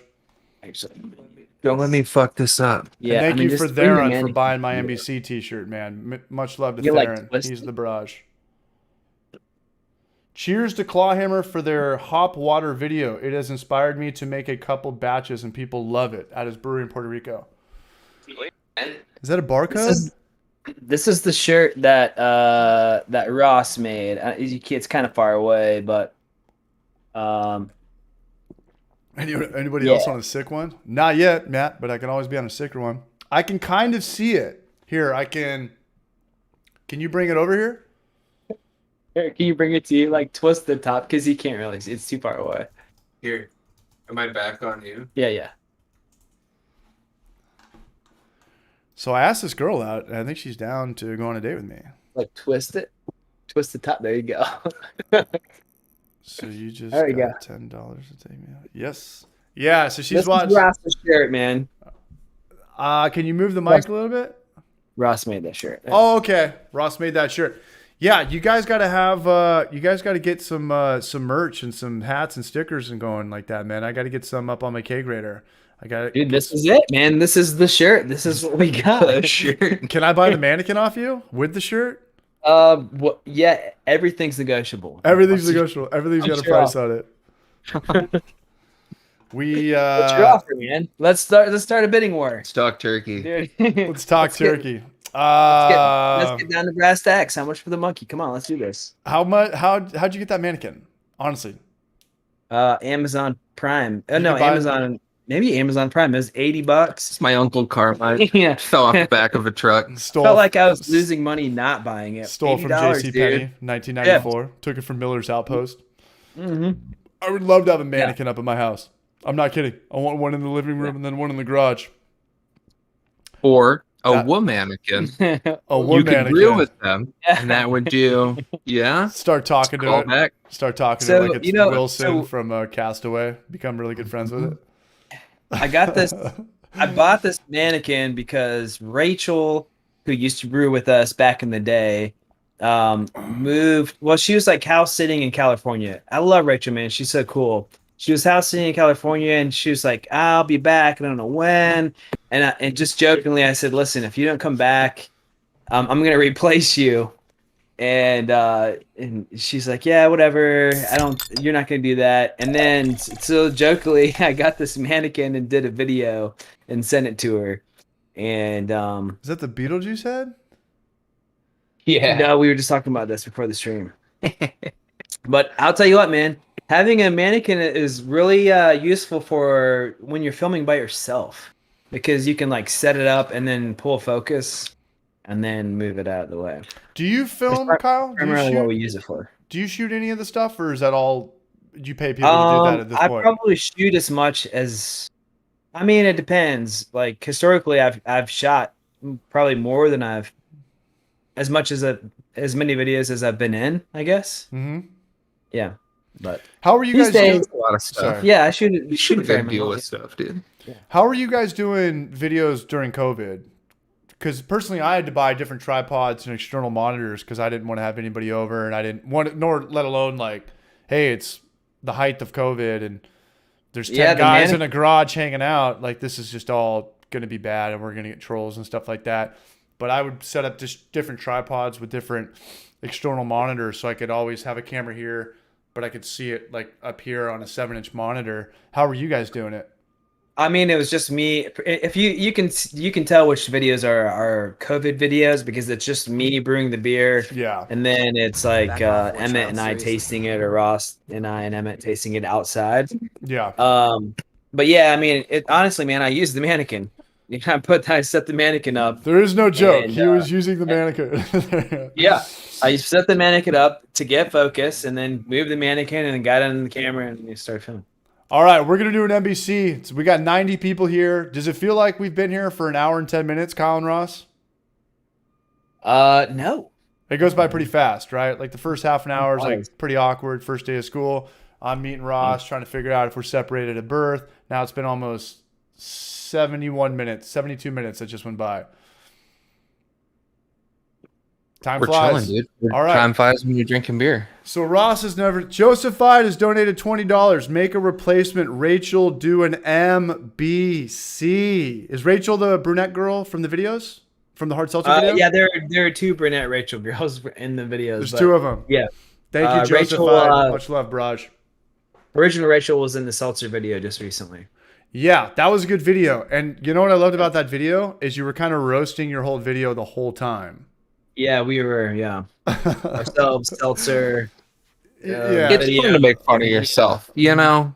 Did you guys recently get hit up by Olive Nation, or is that just how backlogged your content's been? We never got hit up by them, actually. We reached out to them to ask. Okay. Well, maybe they hit us up a long time ago, but we said no. And then I wanted a specific flavoring and then asked them for it. How'd that work out? Was that a good relationship with them, or were they kind of trying to tell you to? We didn't ask him for anything. Cool. We just did it all organically. Yeah. Good. Yeah. Yeah, I tried to get. I'll tell you off camera, but I tried to squeeze a little bit more money out of them, and they were like, not buying it. And then we made the hard seltzer video, and then that week, everybody, Martin, Flora, everybody put out hard seltzer videos with Olive Nation. I was like, yeah, I'm done working with brands. I'm 100% done working with brands. But I don't know. Live and learn. What we are going to do right now is we're going to do an NBC. And Ross, that's where we do a mandatory beer chug. He's new to Homebrew for Life. It's kind of like our Simpsons intro where we have to put it in every video. And we kind of change it up a little bit. And the last video, Kyle, did you watch our last smoked beer video? I haven't seen it yet. I've been looking for the video that you said that bombed, but I didn't see that one for some reason. Maybe that's why it bombed, because I never saw it. It's like 8 out of 10. You know, when you upload a video and it shows like your top 10 most, it's doing number 8. It's just way too niche of a. I love the video. The beer turned out good and everything kind of went as planned, but it's like a 6-minute video, 3 minutes on beer, and then like a 2-minute mandatory beer chug, and I was like, this. It's just kind of getting out of control. But I should upload it to the Hoppy Hour because I think sometimes it's just too long. It just needs to be like 15 or 20 seconds. When it goes on for 3 minutes, people can go to the bathroom and people can, I don't know. But what I do know is that we're going to do one right now. Space 42. I need to watch the smoked beer video. Yeah, you do. Check it out. I know it's a niche beer. And could you guys do one? Could you guys do a 5-gallon batch of smoked beer? Is that just too Was much? Did you do a Roush beer? I did. Yeah. And it's pretty smoked fishy. And I did 40% grist for smoked malt. There's like I think it's a Polish style. It's like a Grotzer or a Grzyki, which is like a lighter. It's not like a super dark smoked beer. It's like a lighter grain bill. Okay. It's like a Pilsner malt that's smoked, and they're usually slightly lower ABV. And I've been kind of interested in. I've had a couple of good ones over the years, and I had a real good one. I think it was Fonta Flora made an awesome one like late September, and I was going to talk to you about maybe, kind of a fall, kind of a winter thing, like light color, light body, light ABV, but like smoky. I like to smoke some grains. I'd love to smoke, just like I've smoked a lot of things. I've never smoked grains. I'll smoke anything once, man. Just smoke your own grains. Just get wood and put it in a smoker, just like anything else. Let it burn for a couple hours. I'm actually drinking my extract ale from Northern Brewer right now. I've just got way too many kegs, but I had a couple of those beers last night, and I would say it's kind of like sours. When you first start drinking sours, you got to get kind of acclimated to it. You can't just start, or IPAs for that matter. When I first started drinking IPAs when I was 13, they tasted like soap, and I remember even thinking Sierra Nevada was like, just tastes like soap. Like I said, a bad word. My mom's putting Sierra Nevada in my mouth to wash it out. And then you learn to love it.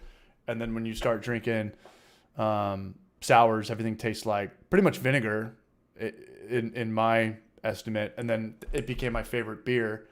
And then smoked beer is just, I don't know if it's an acclimated thing or if it's just really that hard to drink for people. But I'm stoked with how it came out, and I think you guys should make the video. Martin made the video. I don't know. If it's a beer, Martin made a video. Like how many ideas does he have left? Like how many beer styles are there? I mean, he's got to get on some avant-garde shit, man. He's gone through the book. Now he's got to throw the book out and start writing his own. Some Gruit, some pirate beer, some Lord of the Rings beer, Hobbit beer. Mm-hmm. All right, let me crack a beer. We're gonna do a mandatory beer chug, and it'll be glorious. We're not going anywhere until Kyle is 10 out of 10 hungover tomorrow morning. That's tonight's goal. No. All right, you guys got beers? Got beers. All right, so I'm only doing Pilsners tonight and the extract. I'm not doing tomorrow. Steve's coming on, the Apartment Brewer, and he sent me like Heady Topper and some homebrews and all these 8%, 9% beers from New Hampshire. Ooh. I'm already afraid. I'm already scared. But here we go. Cheers to Clawhammer. Cheers to Kyle. All right, man. Cheers to Ross. Cheers to you. Cheers, dudes. Cheers to the chat. Brewtubers hanging out. Let's rock and roll. I know what we have to do. What do you want? It's not that simple. What? Just say it! M. Say it. B. No.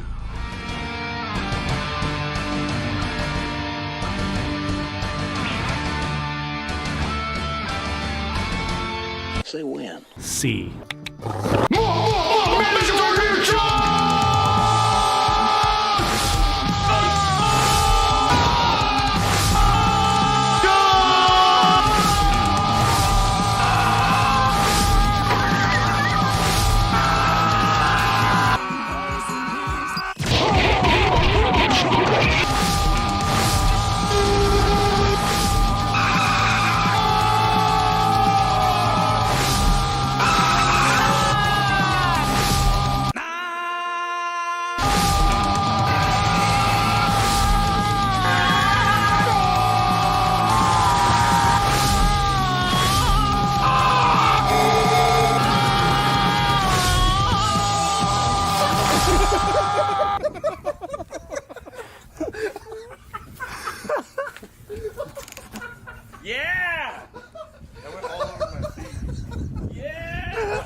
legitness. Yeah.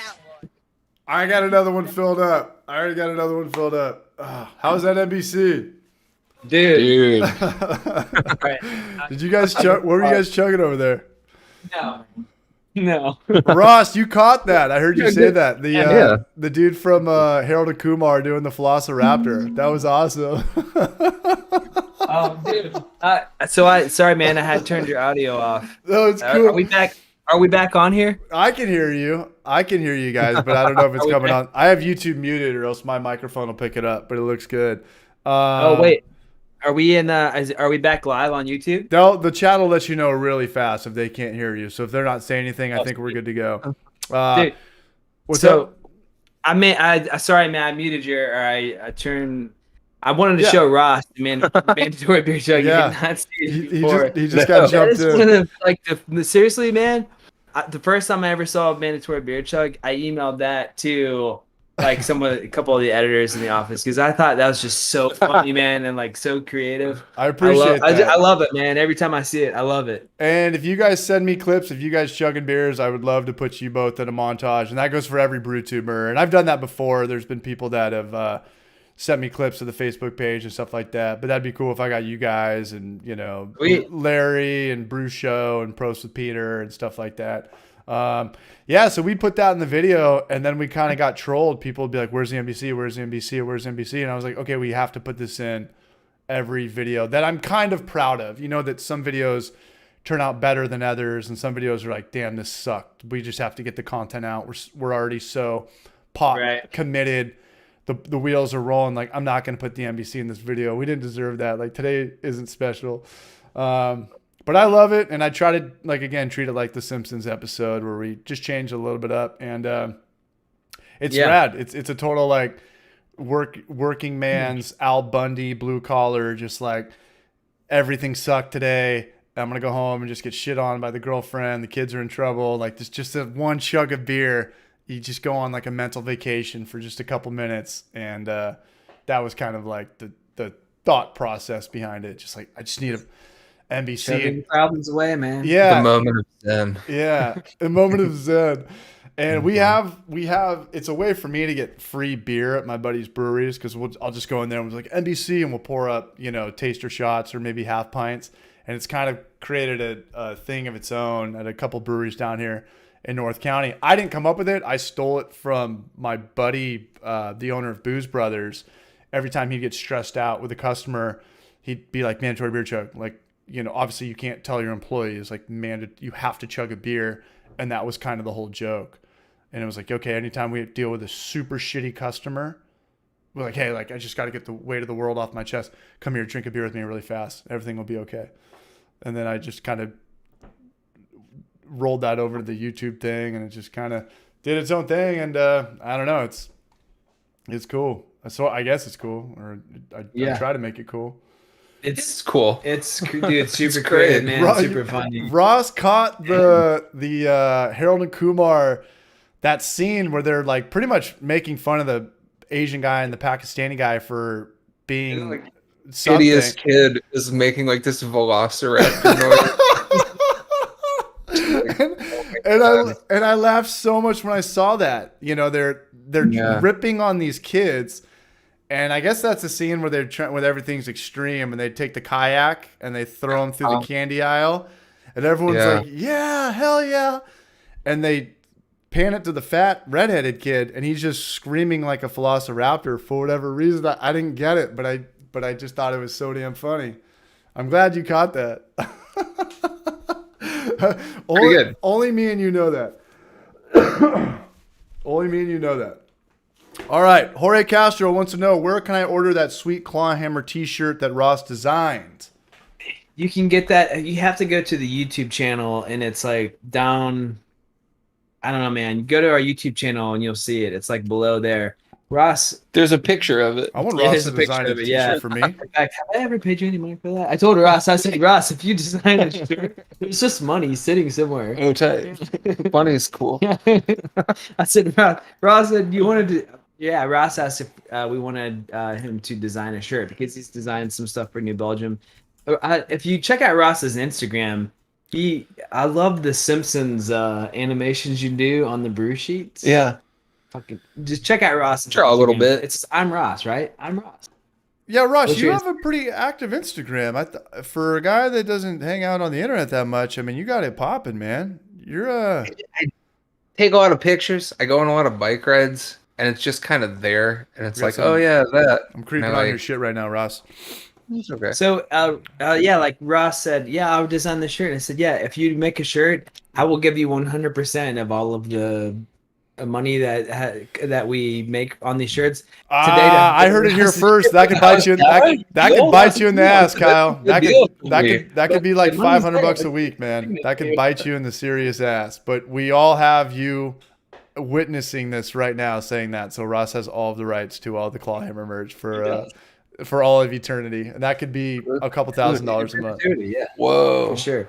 Massive come up. Ross just retired. Dude, getting a new bike. But, So- He's got a new bike. But check out Ross's Instagram. I'm checking it out right now. Are you a retro gamer, Ross? I see you've got some games that I used to have: Sonic 2, Vector Man, and was that Simpsons Bart? My neighbor moved away tragically and gave me his old Sega Genesis. He was like, dude, the Sega can't come with us. Do you want it? And it works. So he gave me Sega, which, you know, that's huge for me.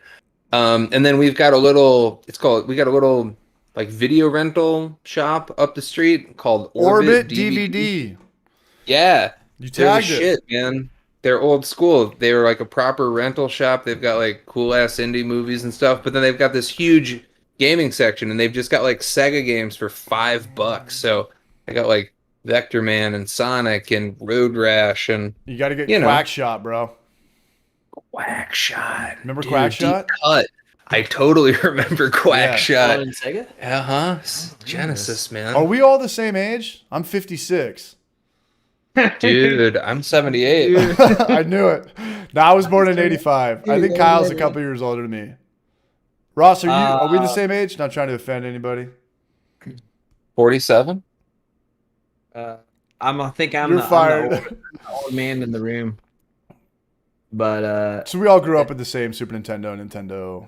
yeah. Okay. But you guys, yeah, I think we're all of the retro video game age. We're retro now. Once you get to 40, pretty much everything's retro, dating back to what was it, the Commodore 64 and Atari 2000. I mean, that was a couple years before me, but I remember pretty much Nintendo. I mean, Nintendo was like the most popular thing. It kind of saved the whole video game industry, and there's a lot of good documentaries and stuff on that. Emmett's a big Nintendo guy. man, Emmett. Emmett's Love it. kind of Dude. our gamer, So bro. We yeah. almost got 100 people here again, man. There's almost 100 people in the chat. That's going to be another NBC. There's 94 right now. I was on my phone earlier, honestly, man, to let you know, because I didn't want to be disrespectful to you or the chat. I Emmett's was putting here. it on our Instagram Emmett's to here. try to get to 100, man. I'm trying to get to 100, man. We I don't saw- promote this, bro. We don't promote Yeah. this. This is an underground YouTube channel. That's above Well, the not ground. anymore, man. Yeah. Not anymore. No. We're still only at 86. Overground. Yeah. Hey, Kyle, really fast. You've got Chris Vodka in here and Jules Game Art, and they do my graphics for Homebrew for Oh, Life, sweet. and they do a great job. Yeah. And they're very cool. Awesome. They're very affordable. I still need to send them a couple T-shirts. I think I've paid them. I'm the worst person ever when it comes to Man, writing back emails and stuff like that. sweet. Emmett Leahy is just subscribed. Not only that, Oh, Yeah, dude. Emmett's on this. Emmett's I in was here. just about What to up, say, Emmett? Emmett He's gonna is, show up. I was just about to say, Emmett was in like a band in college called the Meshback Hats, where he they wrote songs and rapped over old school Nintendo music, and it was like one of the Dude. most creative and entertaining things I've ever seen in my life. I It probably was steal so their good. music. It was like, Is there a tape? no, fortunately for Emmett, there are no tips. No because it was tapes? the most vulgar. You would not want this. Yeah. Thankfully, there was no internet at that point. That was like, No, Like, no. We and need to it's get that on the pretty Clawhammer YouTube channel as fast as it is humanly possible. yeah, man. Jules Game Art, good to see Clawhammer on. What's up, Kyle and Ross? Jules Game Art is the guy that did the latest black MTV logo T-shirt, and thank you to anybody who bought that shirt. Dude, I was gonna say, man. So I bought that shirt from your merch store, like a month ago or something. It showed up. I was I saw that shirt. I was like, dude, this is awesome. I ordered it immediately. Thanks, it showed up, and I was on my way down to New Belgium to hang out, and I opened the package up, took my shirt off, took that shirt out of the package, fresh out of the mail, My man. wore it down there, and I walked. It was literally like 30 seconds. I'm there, and someone said, "Dude, awesome shirt." Did they know Homebrew for Life or no? I don't know. I didn't ask, but they liked the shirt, and I said, Hey, that's a "Thanks." cool story, man. Thank you, Kyle. Yeah. And I got to return the favor, and I got to pick up one of your guys' shirts. And I'm super glad that we're doing this, hanging out right now, and your channel inspires me. And beer pushes beer, and like you said earlier, you kind of keep a tab on all the brew tubers and who's putting out content. I do the same, and it's kind of a community within a community. And I just think that this is rad, which is why I think you guys need to do a live stream. Just not on Tuesday or Wednesday, or whatever night it is tonight. Quack shot was kind of difficult. HB Dale. But no, I appreciate the support, and you guys are a big success or big factor of me not quitting YouTube, because the early days of YouTube and how you're just thinking to yourself the whole time, is this worth it? I look like a fucking idiot. Everyone hates me. I can't show this to my friends and family. At least I went through that. And now I get depressed when I'm not putting out content. And Clawhammer and, the Larry Barbecues and the Short Circuited, like, hey, if these guys can do it, I should be able to do this. Or I can do this. If other people are doing this, I can do it. So that you guys have a big influence on my motivation to put out content. Well, since both Emmett and Beer and Barbecue with Larry are both here, I'll say it. Like Emmett was a big fan of that channel, like back in the day. That was like 11 years ago. Yeah, I mean, Emmett's, Emmett was into the YouTube beer thing way before I was, and that's why we have a channel, is because Emmett was into it, and he kind of, Emmett's the guy. Emmett's the guy. Yeah. And Kyle, there's a whole. I know that Ross has been with you guys for about 2 or 3 years, I'd imagine. 5 years of Clawhammer? Who knows? I don't know. Nobody knows. Yeah. But Nobody knows. I think it was like right after I moved to Asheville. Yeah, shortly after. It was 2017 is when we started making brewing videos, and Ross was in maybe like our second or third video, and it was really because Emma was into like the YouTube brewing videos, but he didn't want to be in the videos, and there was just like him and I at that point. So I'm like, I'm filming, and he's really the only one. Like, I wasn't really not knowledgeable about brewing at that point. I don't know shit about beer, and I'm doing or cooking, and I'm doing a cooking video on Sunday. Nice. So like Emmett, Emmett had to be in the video. He didn't want to be in the video. I didn't want to be in the video either. I really couldn't because I was shooting videos. And so we had this discussion. We're like, man, we need someone else to be in these videos. Really, primarily because it's how good are the videos going to be if the only dude in the videos doesn't want to be in the videos? Who can we stand to hang out with for as long as it takes to brew a beer and kind of knows what they're doing? Yeah. Right. Anyway, I feel like I'd met Ross only a few times before we said, "Hey, dude, we're making these videos about brewing. Do you want to come hang out and brew some beers?" I remember you were making those little barrels. Remember those? Those little tiny guys? And then I think we maybe went on a bike ride or something. Yeah, or just around the neighborhood. Yeah. Because we were like, oh yeah, did you guys build your house? Yeah. You're like, oh yeah, we built a house over here. And I was like, oh tight, let's go check it out. And then we rode bikes or something. Maybe so. I have no idea. It's very hazy. But it's just a whole hey, we're gonna put ourselves on the internet like this. What's weird? I feel like the biggest fucking loser ever when I post a picture on Instagram, but I'll do the stupidest shit on YouTube, and it just feels good and normal, and it flows, and it's got just this kind of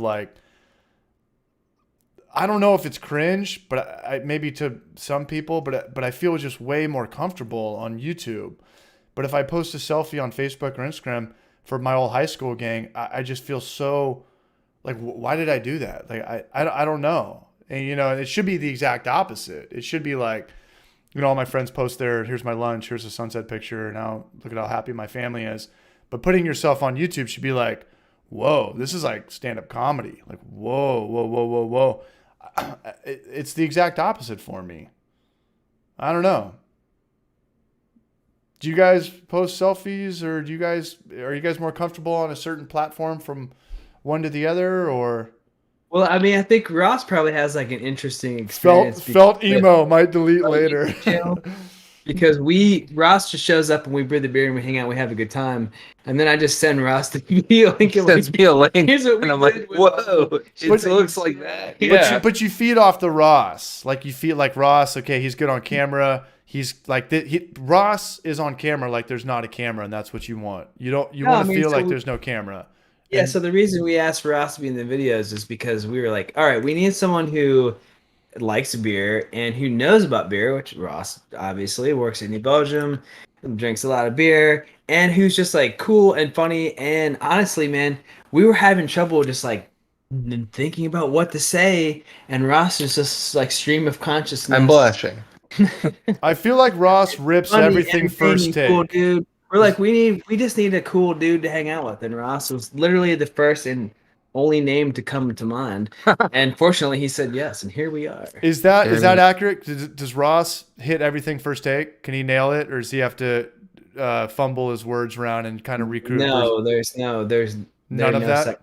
No. One take, Jake, man. Yeah. Sounds like a WWF wrestler from 1974. Yeah. One take, Jake. Yeah, my finishing move is the hot break from the top ropes. That's Maury. Maury, you know, he's not he doesn't take himself too serious in the sense of, you know, being like Ross, and he just kind of rips everything. Unfortunately, Maury is a bigger guy. He's a smoker. He wheezes a lot. So I have to tell him to like, hey, you nailed it, but you have to speak up more. Sometimes we'll lav him up, or sometimes it'll be a shotgun mic, and you got to kind of direct your mouth to where the microphone is, and I'll have him redo it. But he rips everything first take, but I can't do that. I'm 20 takes for one line. Yeah, that's how I am. Emmett, if you try to get him to, I see he's still in the chat here. If you try to get him to say something, like, you know, we try not to do that. Because like none of us are good actors. No, but acting is not an actor. I just want to like, I'm just some fucking guy. Like, again, I don't. Another name for a beer. One take, Jake, and some fucking guy IPA. Too. Emmett's super funny. Ross is super Emmett funny. Emmett had a very good last video. I love that video. And I love the style of that video. He's super funny. Pumpkin vodka.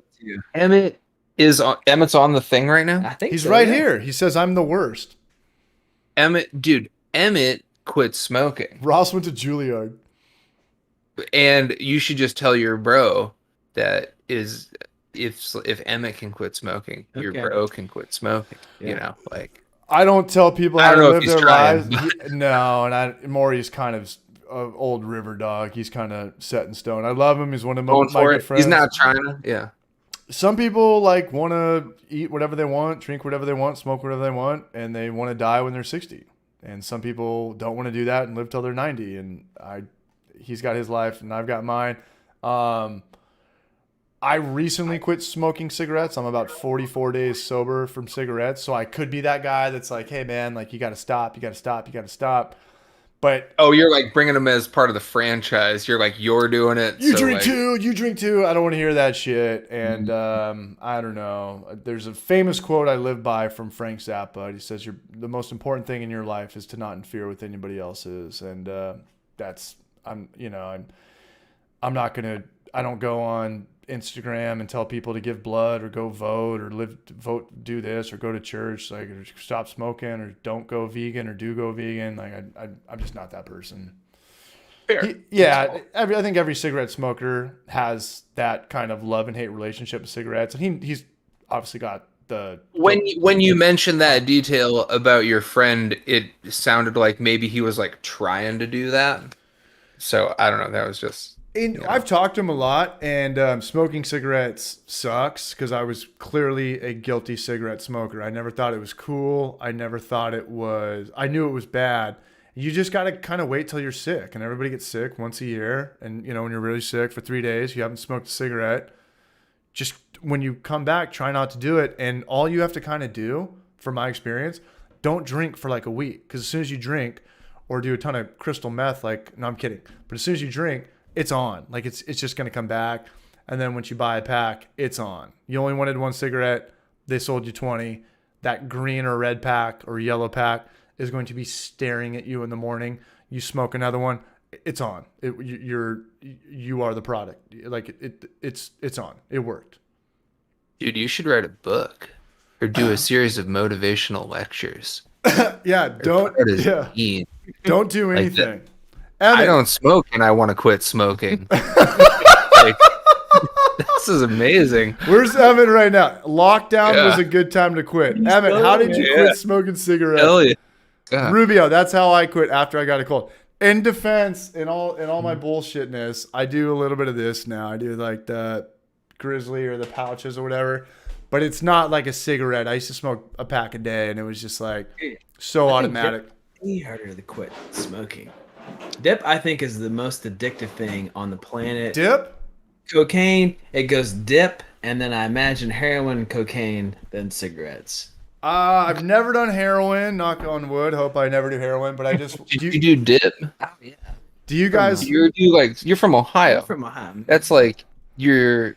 Yeah, but... It's like kindergarten. Your mom packs your lunch with like a Kodiak. Yeah, a little flavor pack. Okay. Maury is working at Southfield Brewing. You know what's crazy about addiction? And I have it right here to prove it. But, if I... In all honesty, like if I didn't have Homebrew for Life or the Hoppy Hour, I wouldn't drink as much. And I do, in my mind, I have a very good handle on alcohol. Sometimes I get the occasional hangover, but I'm at the age where like I know alcohol pretty much comes down to putting me in good drinking situations. Like if I start drinking IPAs, playing golf at 9 in, it's going to be a rocket fucking hangover the next day. But I can, hey, I don't want to drink tonight, or I only want to have 3 beers. I didn't have that in my 20s. In your 20s, it's just like, let's just get drunk. Let's just take shots, Jägermeister, yada. Alcohol, I've got a good handle on it. I did not have a good handle on cigarettes, but my biggest addiction was my phone, my smartphone. I mean, I was looking at that thing like 6 hours a day, to the point where I had to get a P.O. box just to put my phone in it so I could edit.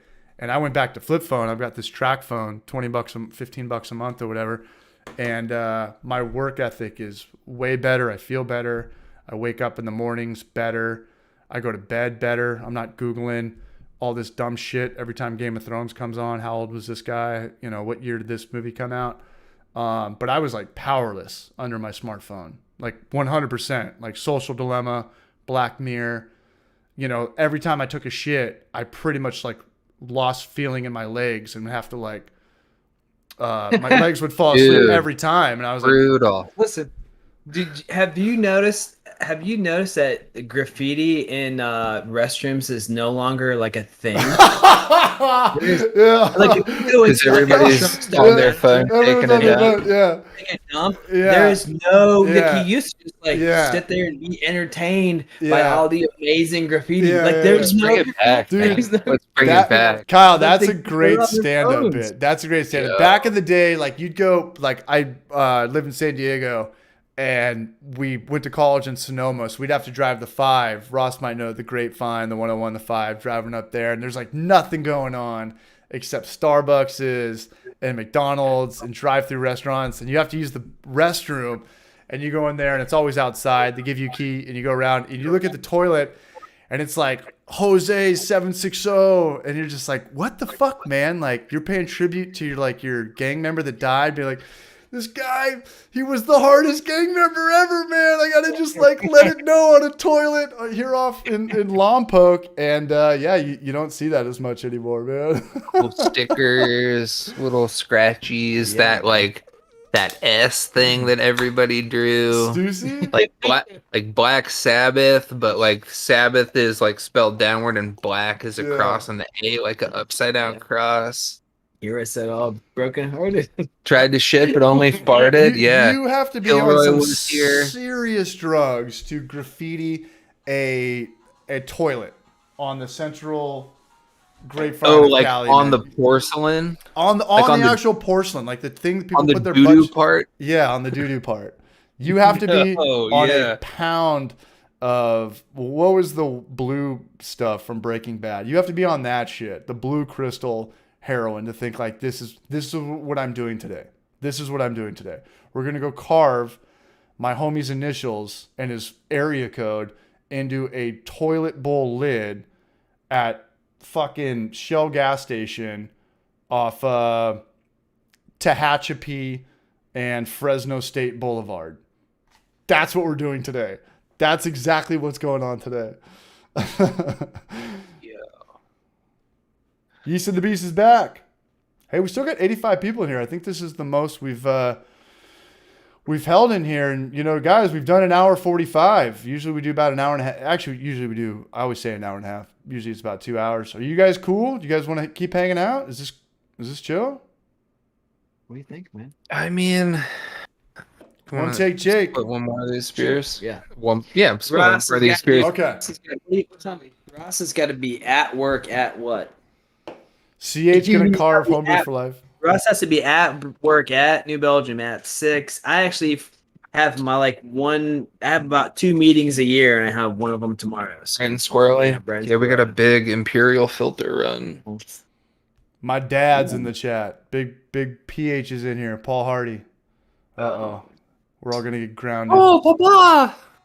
Chris Ratty donated $15.69 to Positive Vibes. Cheers, Braj. Big shout out to Chris Ratty. And big shout out to the Village Idiot. No Graffiti IPA.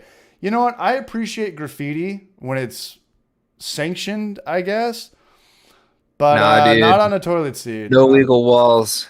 No legal walls. I got. No legal walls. You've never Get been to it New up. York? Have you ever been in New York and seen some really good graffiti? Darren, Seen one some very- more. Yeah. Darren says one more. Big shout out to my daddy, yo. I think we're playing golf on Friday. Cheers Think. to your dad. Yeah, cheers, Pops. Pops is turning the big 70 this year, man. He's born in 1951. That's a milestone. I'm gonna buy him whatever he wants. Danny Abbey. There might be another girl in here. I do not know. We need Luis to make more videos with Clawhammer. Who's Luis? Clawhammer. Oh, Luis. Yeah, Luis Yanes, man. From Luis is- Filipino. Check out any of these videos. They're super. Luis is just a dude who bought a Clawhammer system, and he just has a really active Instagram channel. His wife actually has a really popular YouTube channel, and I reached out to him and said, "Hey, man, I think he was filming her videos. Luis seems like a cool guy. He's a super cool dude." Emmett's And, trying to get in here, by the way. What's that? Emmett's trying to get in here, by the way. He wants to know how he can. It doesn't really work that way, Emmett. But unless you show up, is Emmett far from your house? Someone. Emmett First says, time. how do you do a chat at someone first time in a live chat? I don't know what he means by that. I Emmett's don't know not what he close. means. Yeah. Was he here when we were talking about all he does is play Nintendo all day and hang out with cats? I don't know. I'm just kidding. Maybe. Emmett, were you here when we were talking about how you play Nintendo all day and hang out with Emmett, cats? you have to add me on Nintendo Switch because I play a lot of video games. That's how it keeps me from going crazy. Emmett, yeah, man. Emmett's of the. Emmett has a sweet Nintendo collection. Older, I think. I don't think he had Nintendo when he was a kid. Emmett, you can explain it in the chat, man. I do know this. No, Kyle, you Later, have to explain it. It's not the same. Had a ton of games, man. He knows what's up. I've been talking about trying to get a Ocarina of Time head-to-head thing going, where you get like 2 TVs, 2 Nintendo 64s, 2 Ross, that's my Legends of favorite game Ocarina of all of time. Time controllers, 2 guys, and you just see who can beat it the fastest. Okay, it's like a speed run. It's a speed run. It takes a long Ocarina. time to beat that game, man. Yeah, it's like 24 hours, but that's 27 hours. That's like Nintendo 64. Yeah, Yes. Okay. Yeah. that's how old I am. Yeah. 64.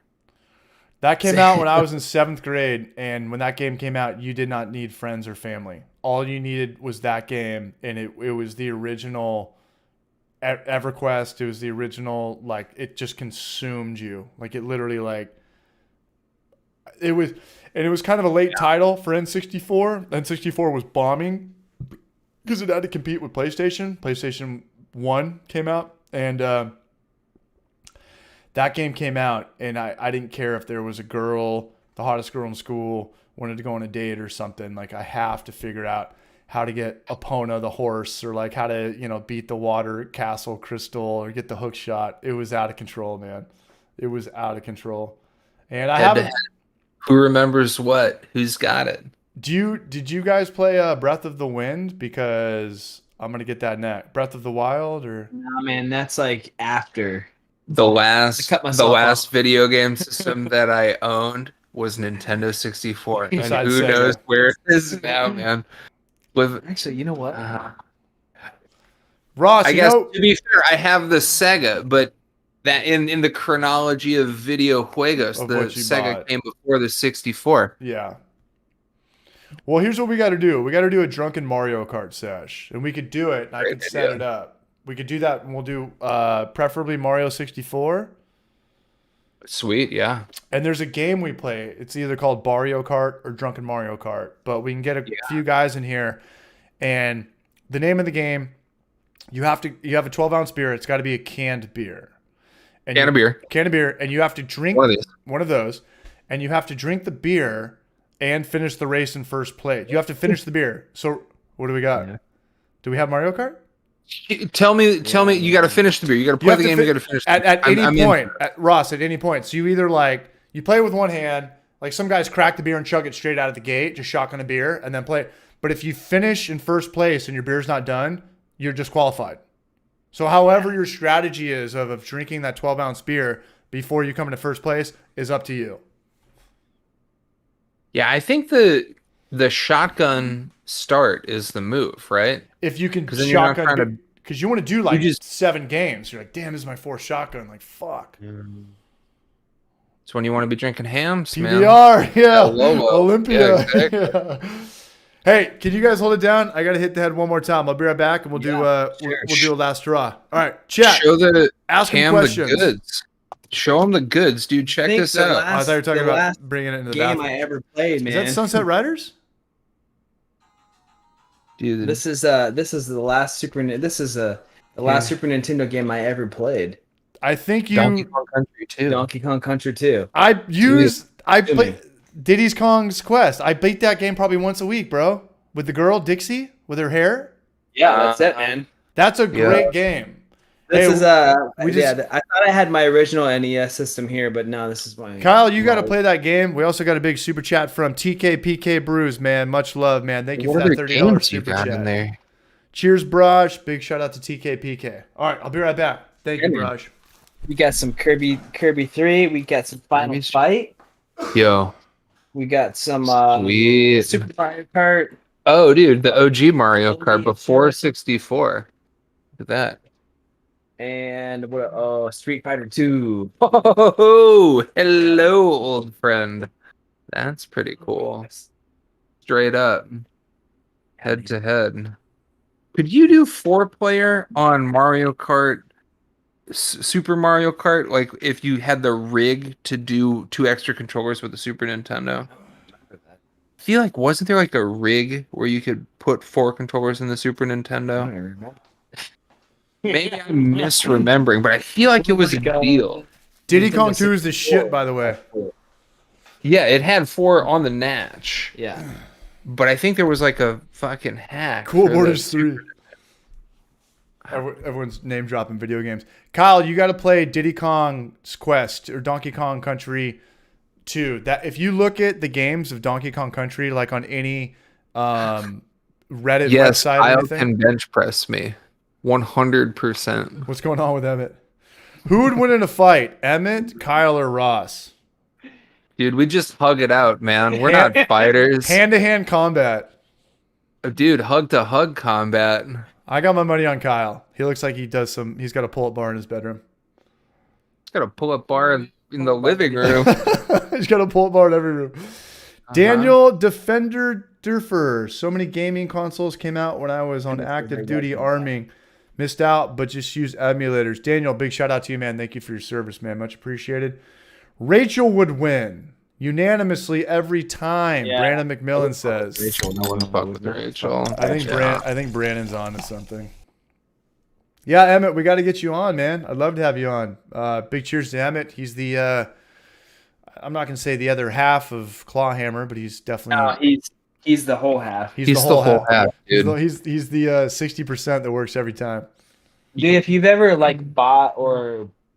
bought anything from Clawhammer Supply, the business, in the last at least probably 7 years or so, Emmett's had a huge hand in that. If you've ever sent us an email or called us, or Emmett holds it down, man. Emmett holds it down. Shout out to Emmett. Goose Fraba thinks Emmett would kick all of our asses, and he's probably onto something. Goose Fraba probably knows what he's talking about. Ross has the reach. Minnesota Fats. Ross has the reach. Nah, I still think Rachel. Minnesota, and I'm hella fat, dude. I'm a husky, man. Is that secretly Minnesota Fats? Is that Ross under there with his left hand trolling us from his iPhone?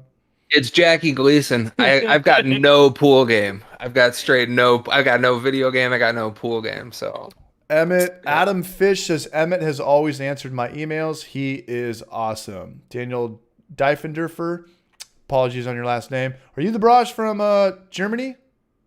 Is there a Brosh? Somebody hit me up from Germany on Facebook and said they were going to try to be here tonight, 3 a.m. their time.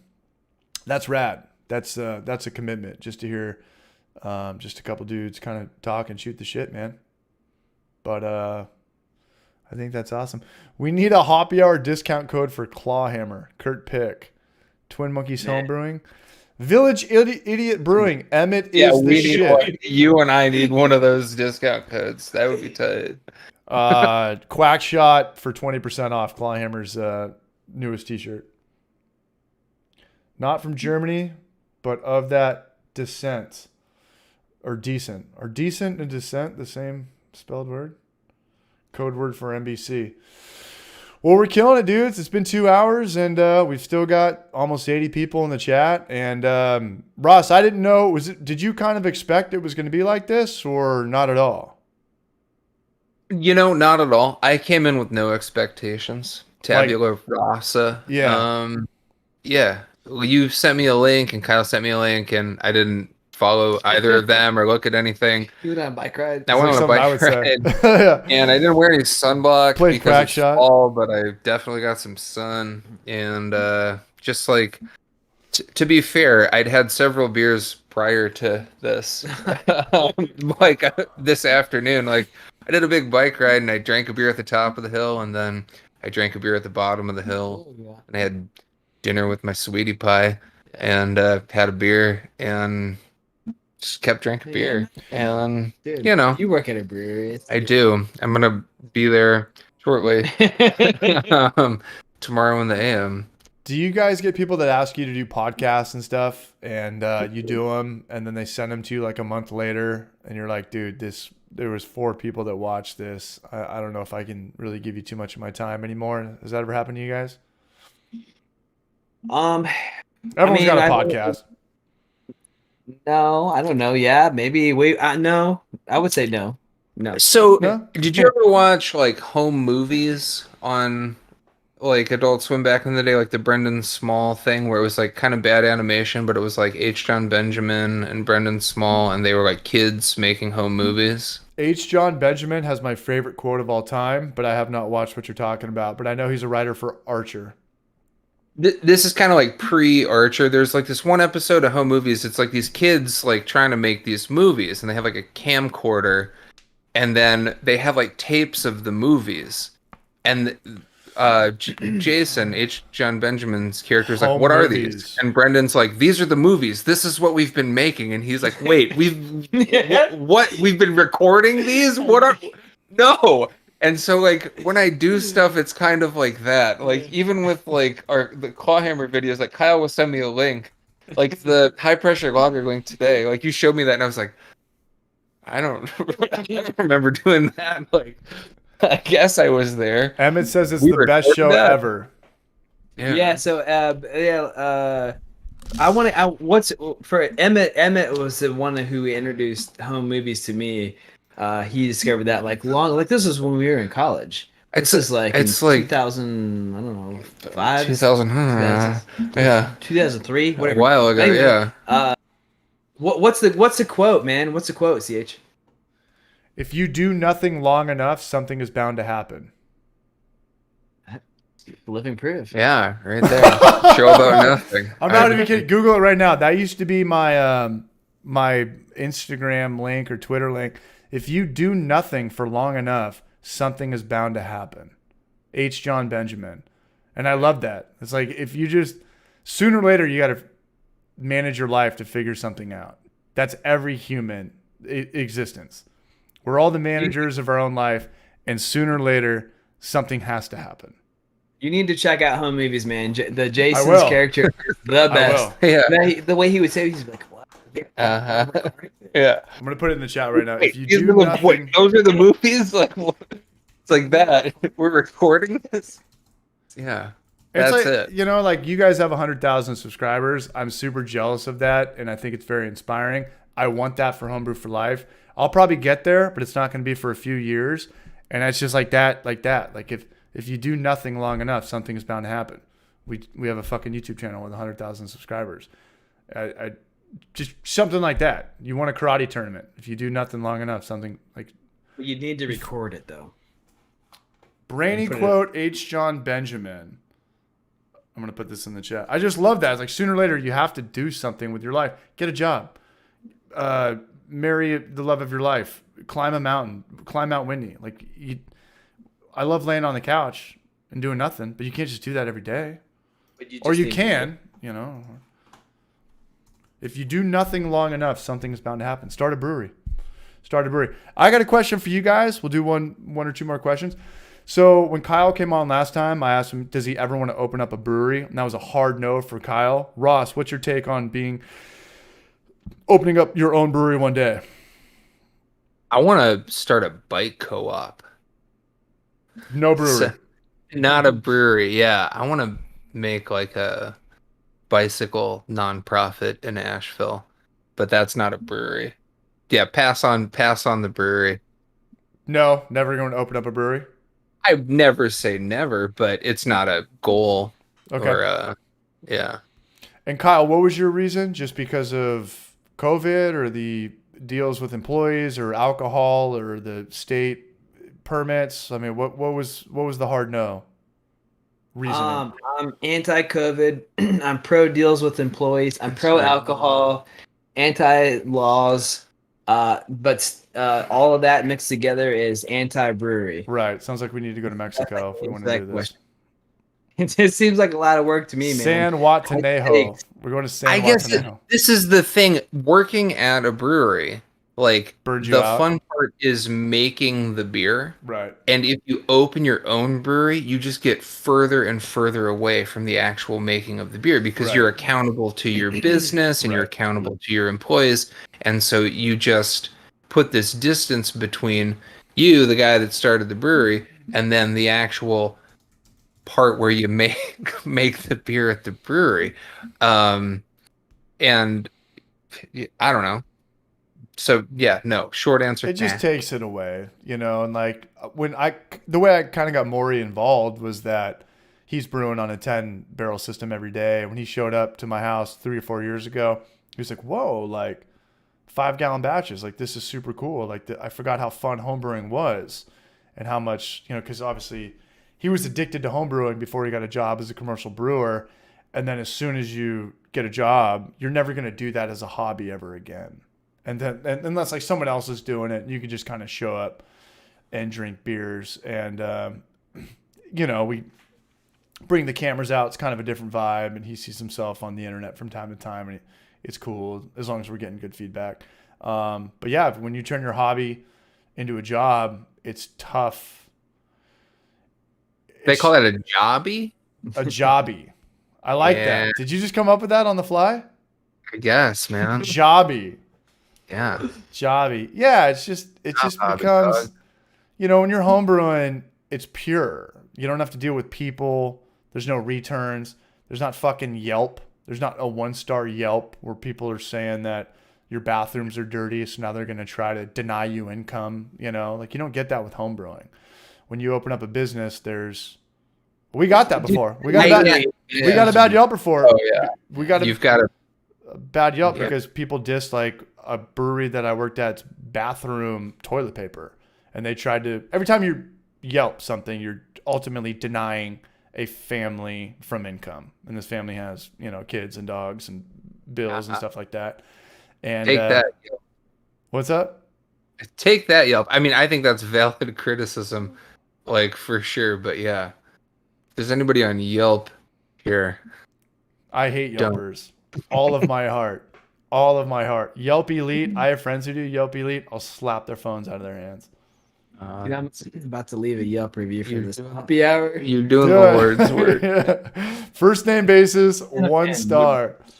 Yeah. Chris Stratty's out here. We're going to get out of here as well. Do you guys have any questions? Anything we want to promote? What's going on with the next Clawhammer video? The next upload, what is it?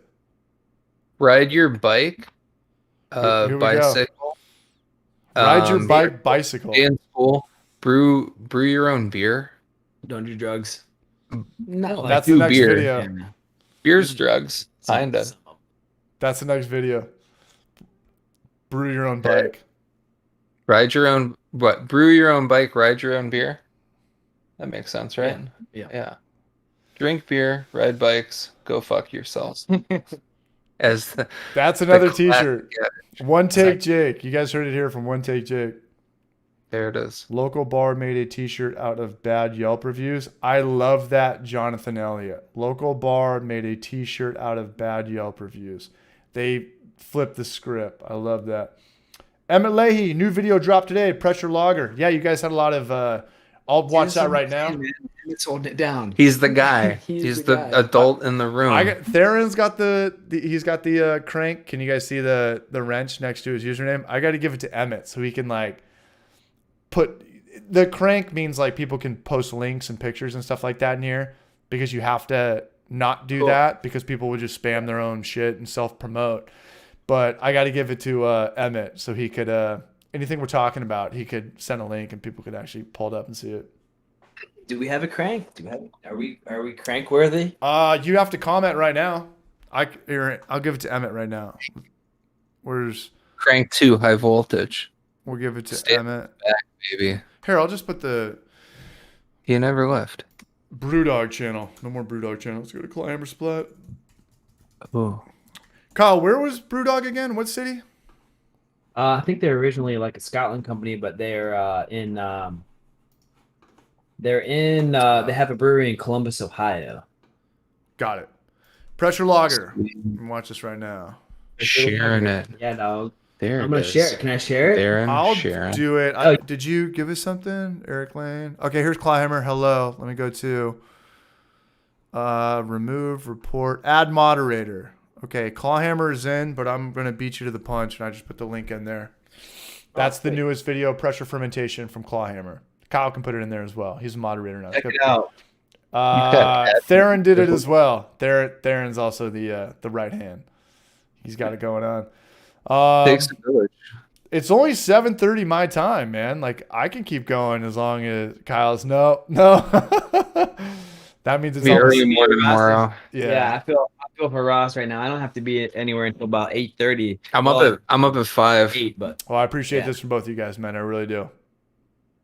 Dude, this was great. Would you do it again, Ross? I'd do it again. 10 of 10. Would you do again? 10 of 10? Let's stream again. Yeah, Kyle, I've got nothing on the November stream list. I've got Apartment Steve coming on tomorrow. I pretty much just booked these things or signed people up just within a month, something like that. But if you guys want to come on in November, pick and choose your date. That would be awesome. That would be great. Could we All right, do we'll do it right now. We'll do let me pull up the calendar. And Wednesday nights get more shine. Wednesday nights always get more shine than Thursdays. Thursday night's got football, and it's just kind of tough to do a stream or happy hour back to back. People just, I don't know, kind of get burned out or sick. But I think this is the most people we've ever had. I think we've had pretty much on average about 80 people here for 2 hours. I think if we could figure out how to do this around a fire, like if we could get like camera on us, outdoors, fire, drinking some beers. Well, Ross, I'm gonna take it one step further. I want to do this at breweries. I want to actually have pull this up to a bar. We can set up a couple different cameras, and maybe a camera. I can set this up. I know OBS a little bit, where I could have, hey, this guy's got a camera now, cut to his B-roll, and he's just kind of showcasing the establishment or what's on draft or the beer menu or something like that. Or maybe there's a crowd if they're open. And I'm with you on that. Like bonfires, breweries, whatever, garages, studios. All you need is a computer and internet. Yeah, internet. Internet, eh? The woods. Internet in the woods, Internet in the woods. You could probably run this off a phone. You could probably do this. I don't know how to, but I'm sure people have done crazier shit. Set up outside for sure. Kyle, I'm going to put you down for how's November 10th, Wednesday, November 10th. When I say Kyle, you're past the freckle. we'll wait on this, but I want to let you guys know that that November's wide open except for there's Thanksgiving. We'll probably take that one off. That's the 25th, Thursday the 25th. But other than that, man, you guys are always welcome. Okay, thanks, man. Appreciate it. Anything else? What else do we want to plug besides a new video? Anybody got a new tattoo on their inner thigh? Emmett, did you say Emmett or anyone? Anybody. Emmett got a new tattoo on his inner thigh, and I want to plug it right here. Is it a house cat? Is it a tattoo of his house cat? He'll never tell. But if you ask him, we got to get him on. Chat, maybe he'll give you a sneak peek. You talking to me or talking to the chat? Emmett, do you have a personal Instagram? Can we blow you up asking about tattoos? Emmett does have a personal Instagram. And a personal tattoo on his inner thigh. On his Instagram. He's got a personal tattoo on his Instagram. Emmett Leahy, good times. I do. All right, gentlemen. Well, it's been a lot of fun. And guys, we did 2 hours and 15 minutes, man. And it felt like maybe 20 minutes. And that's when I know I had a good time. Sweet. Having a beer, hanging out. Man, thanks for the invite. And yeah, for sure. Anytime. Yeah, we'll get you guys back on in November to the chat. Thanks for being here. We got a lot of love tonight. Much appreciated. Check out Clawhammer. Check out their newest video, Pressure Fermentation. And give Ross a follow on his Instagram. We've got a link in the bio to that. And I'll talk to Clawhammer after this and in the morning. But we got to work on that merch store and keep making YouTube videos. Both of us. Yeast and the Beast says, don't go. We got to go, Yeast and the Beast. Every day can't be an 11-hour stream, man, like how we used to do it. But we're out of here. Much love to Clawhammer again. All the links from the bio. And thanks to everyone that's here. Any last words, guys? Yeah, no. Call your mother. Call your mother.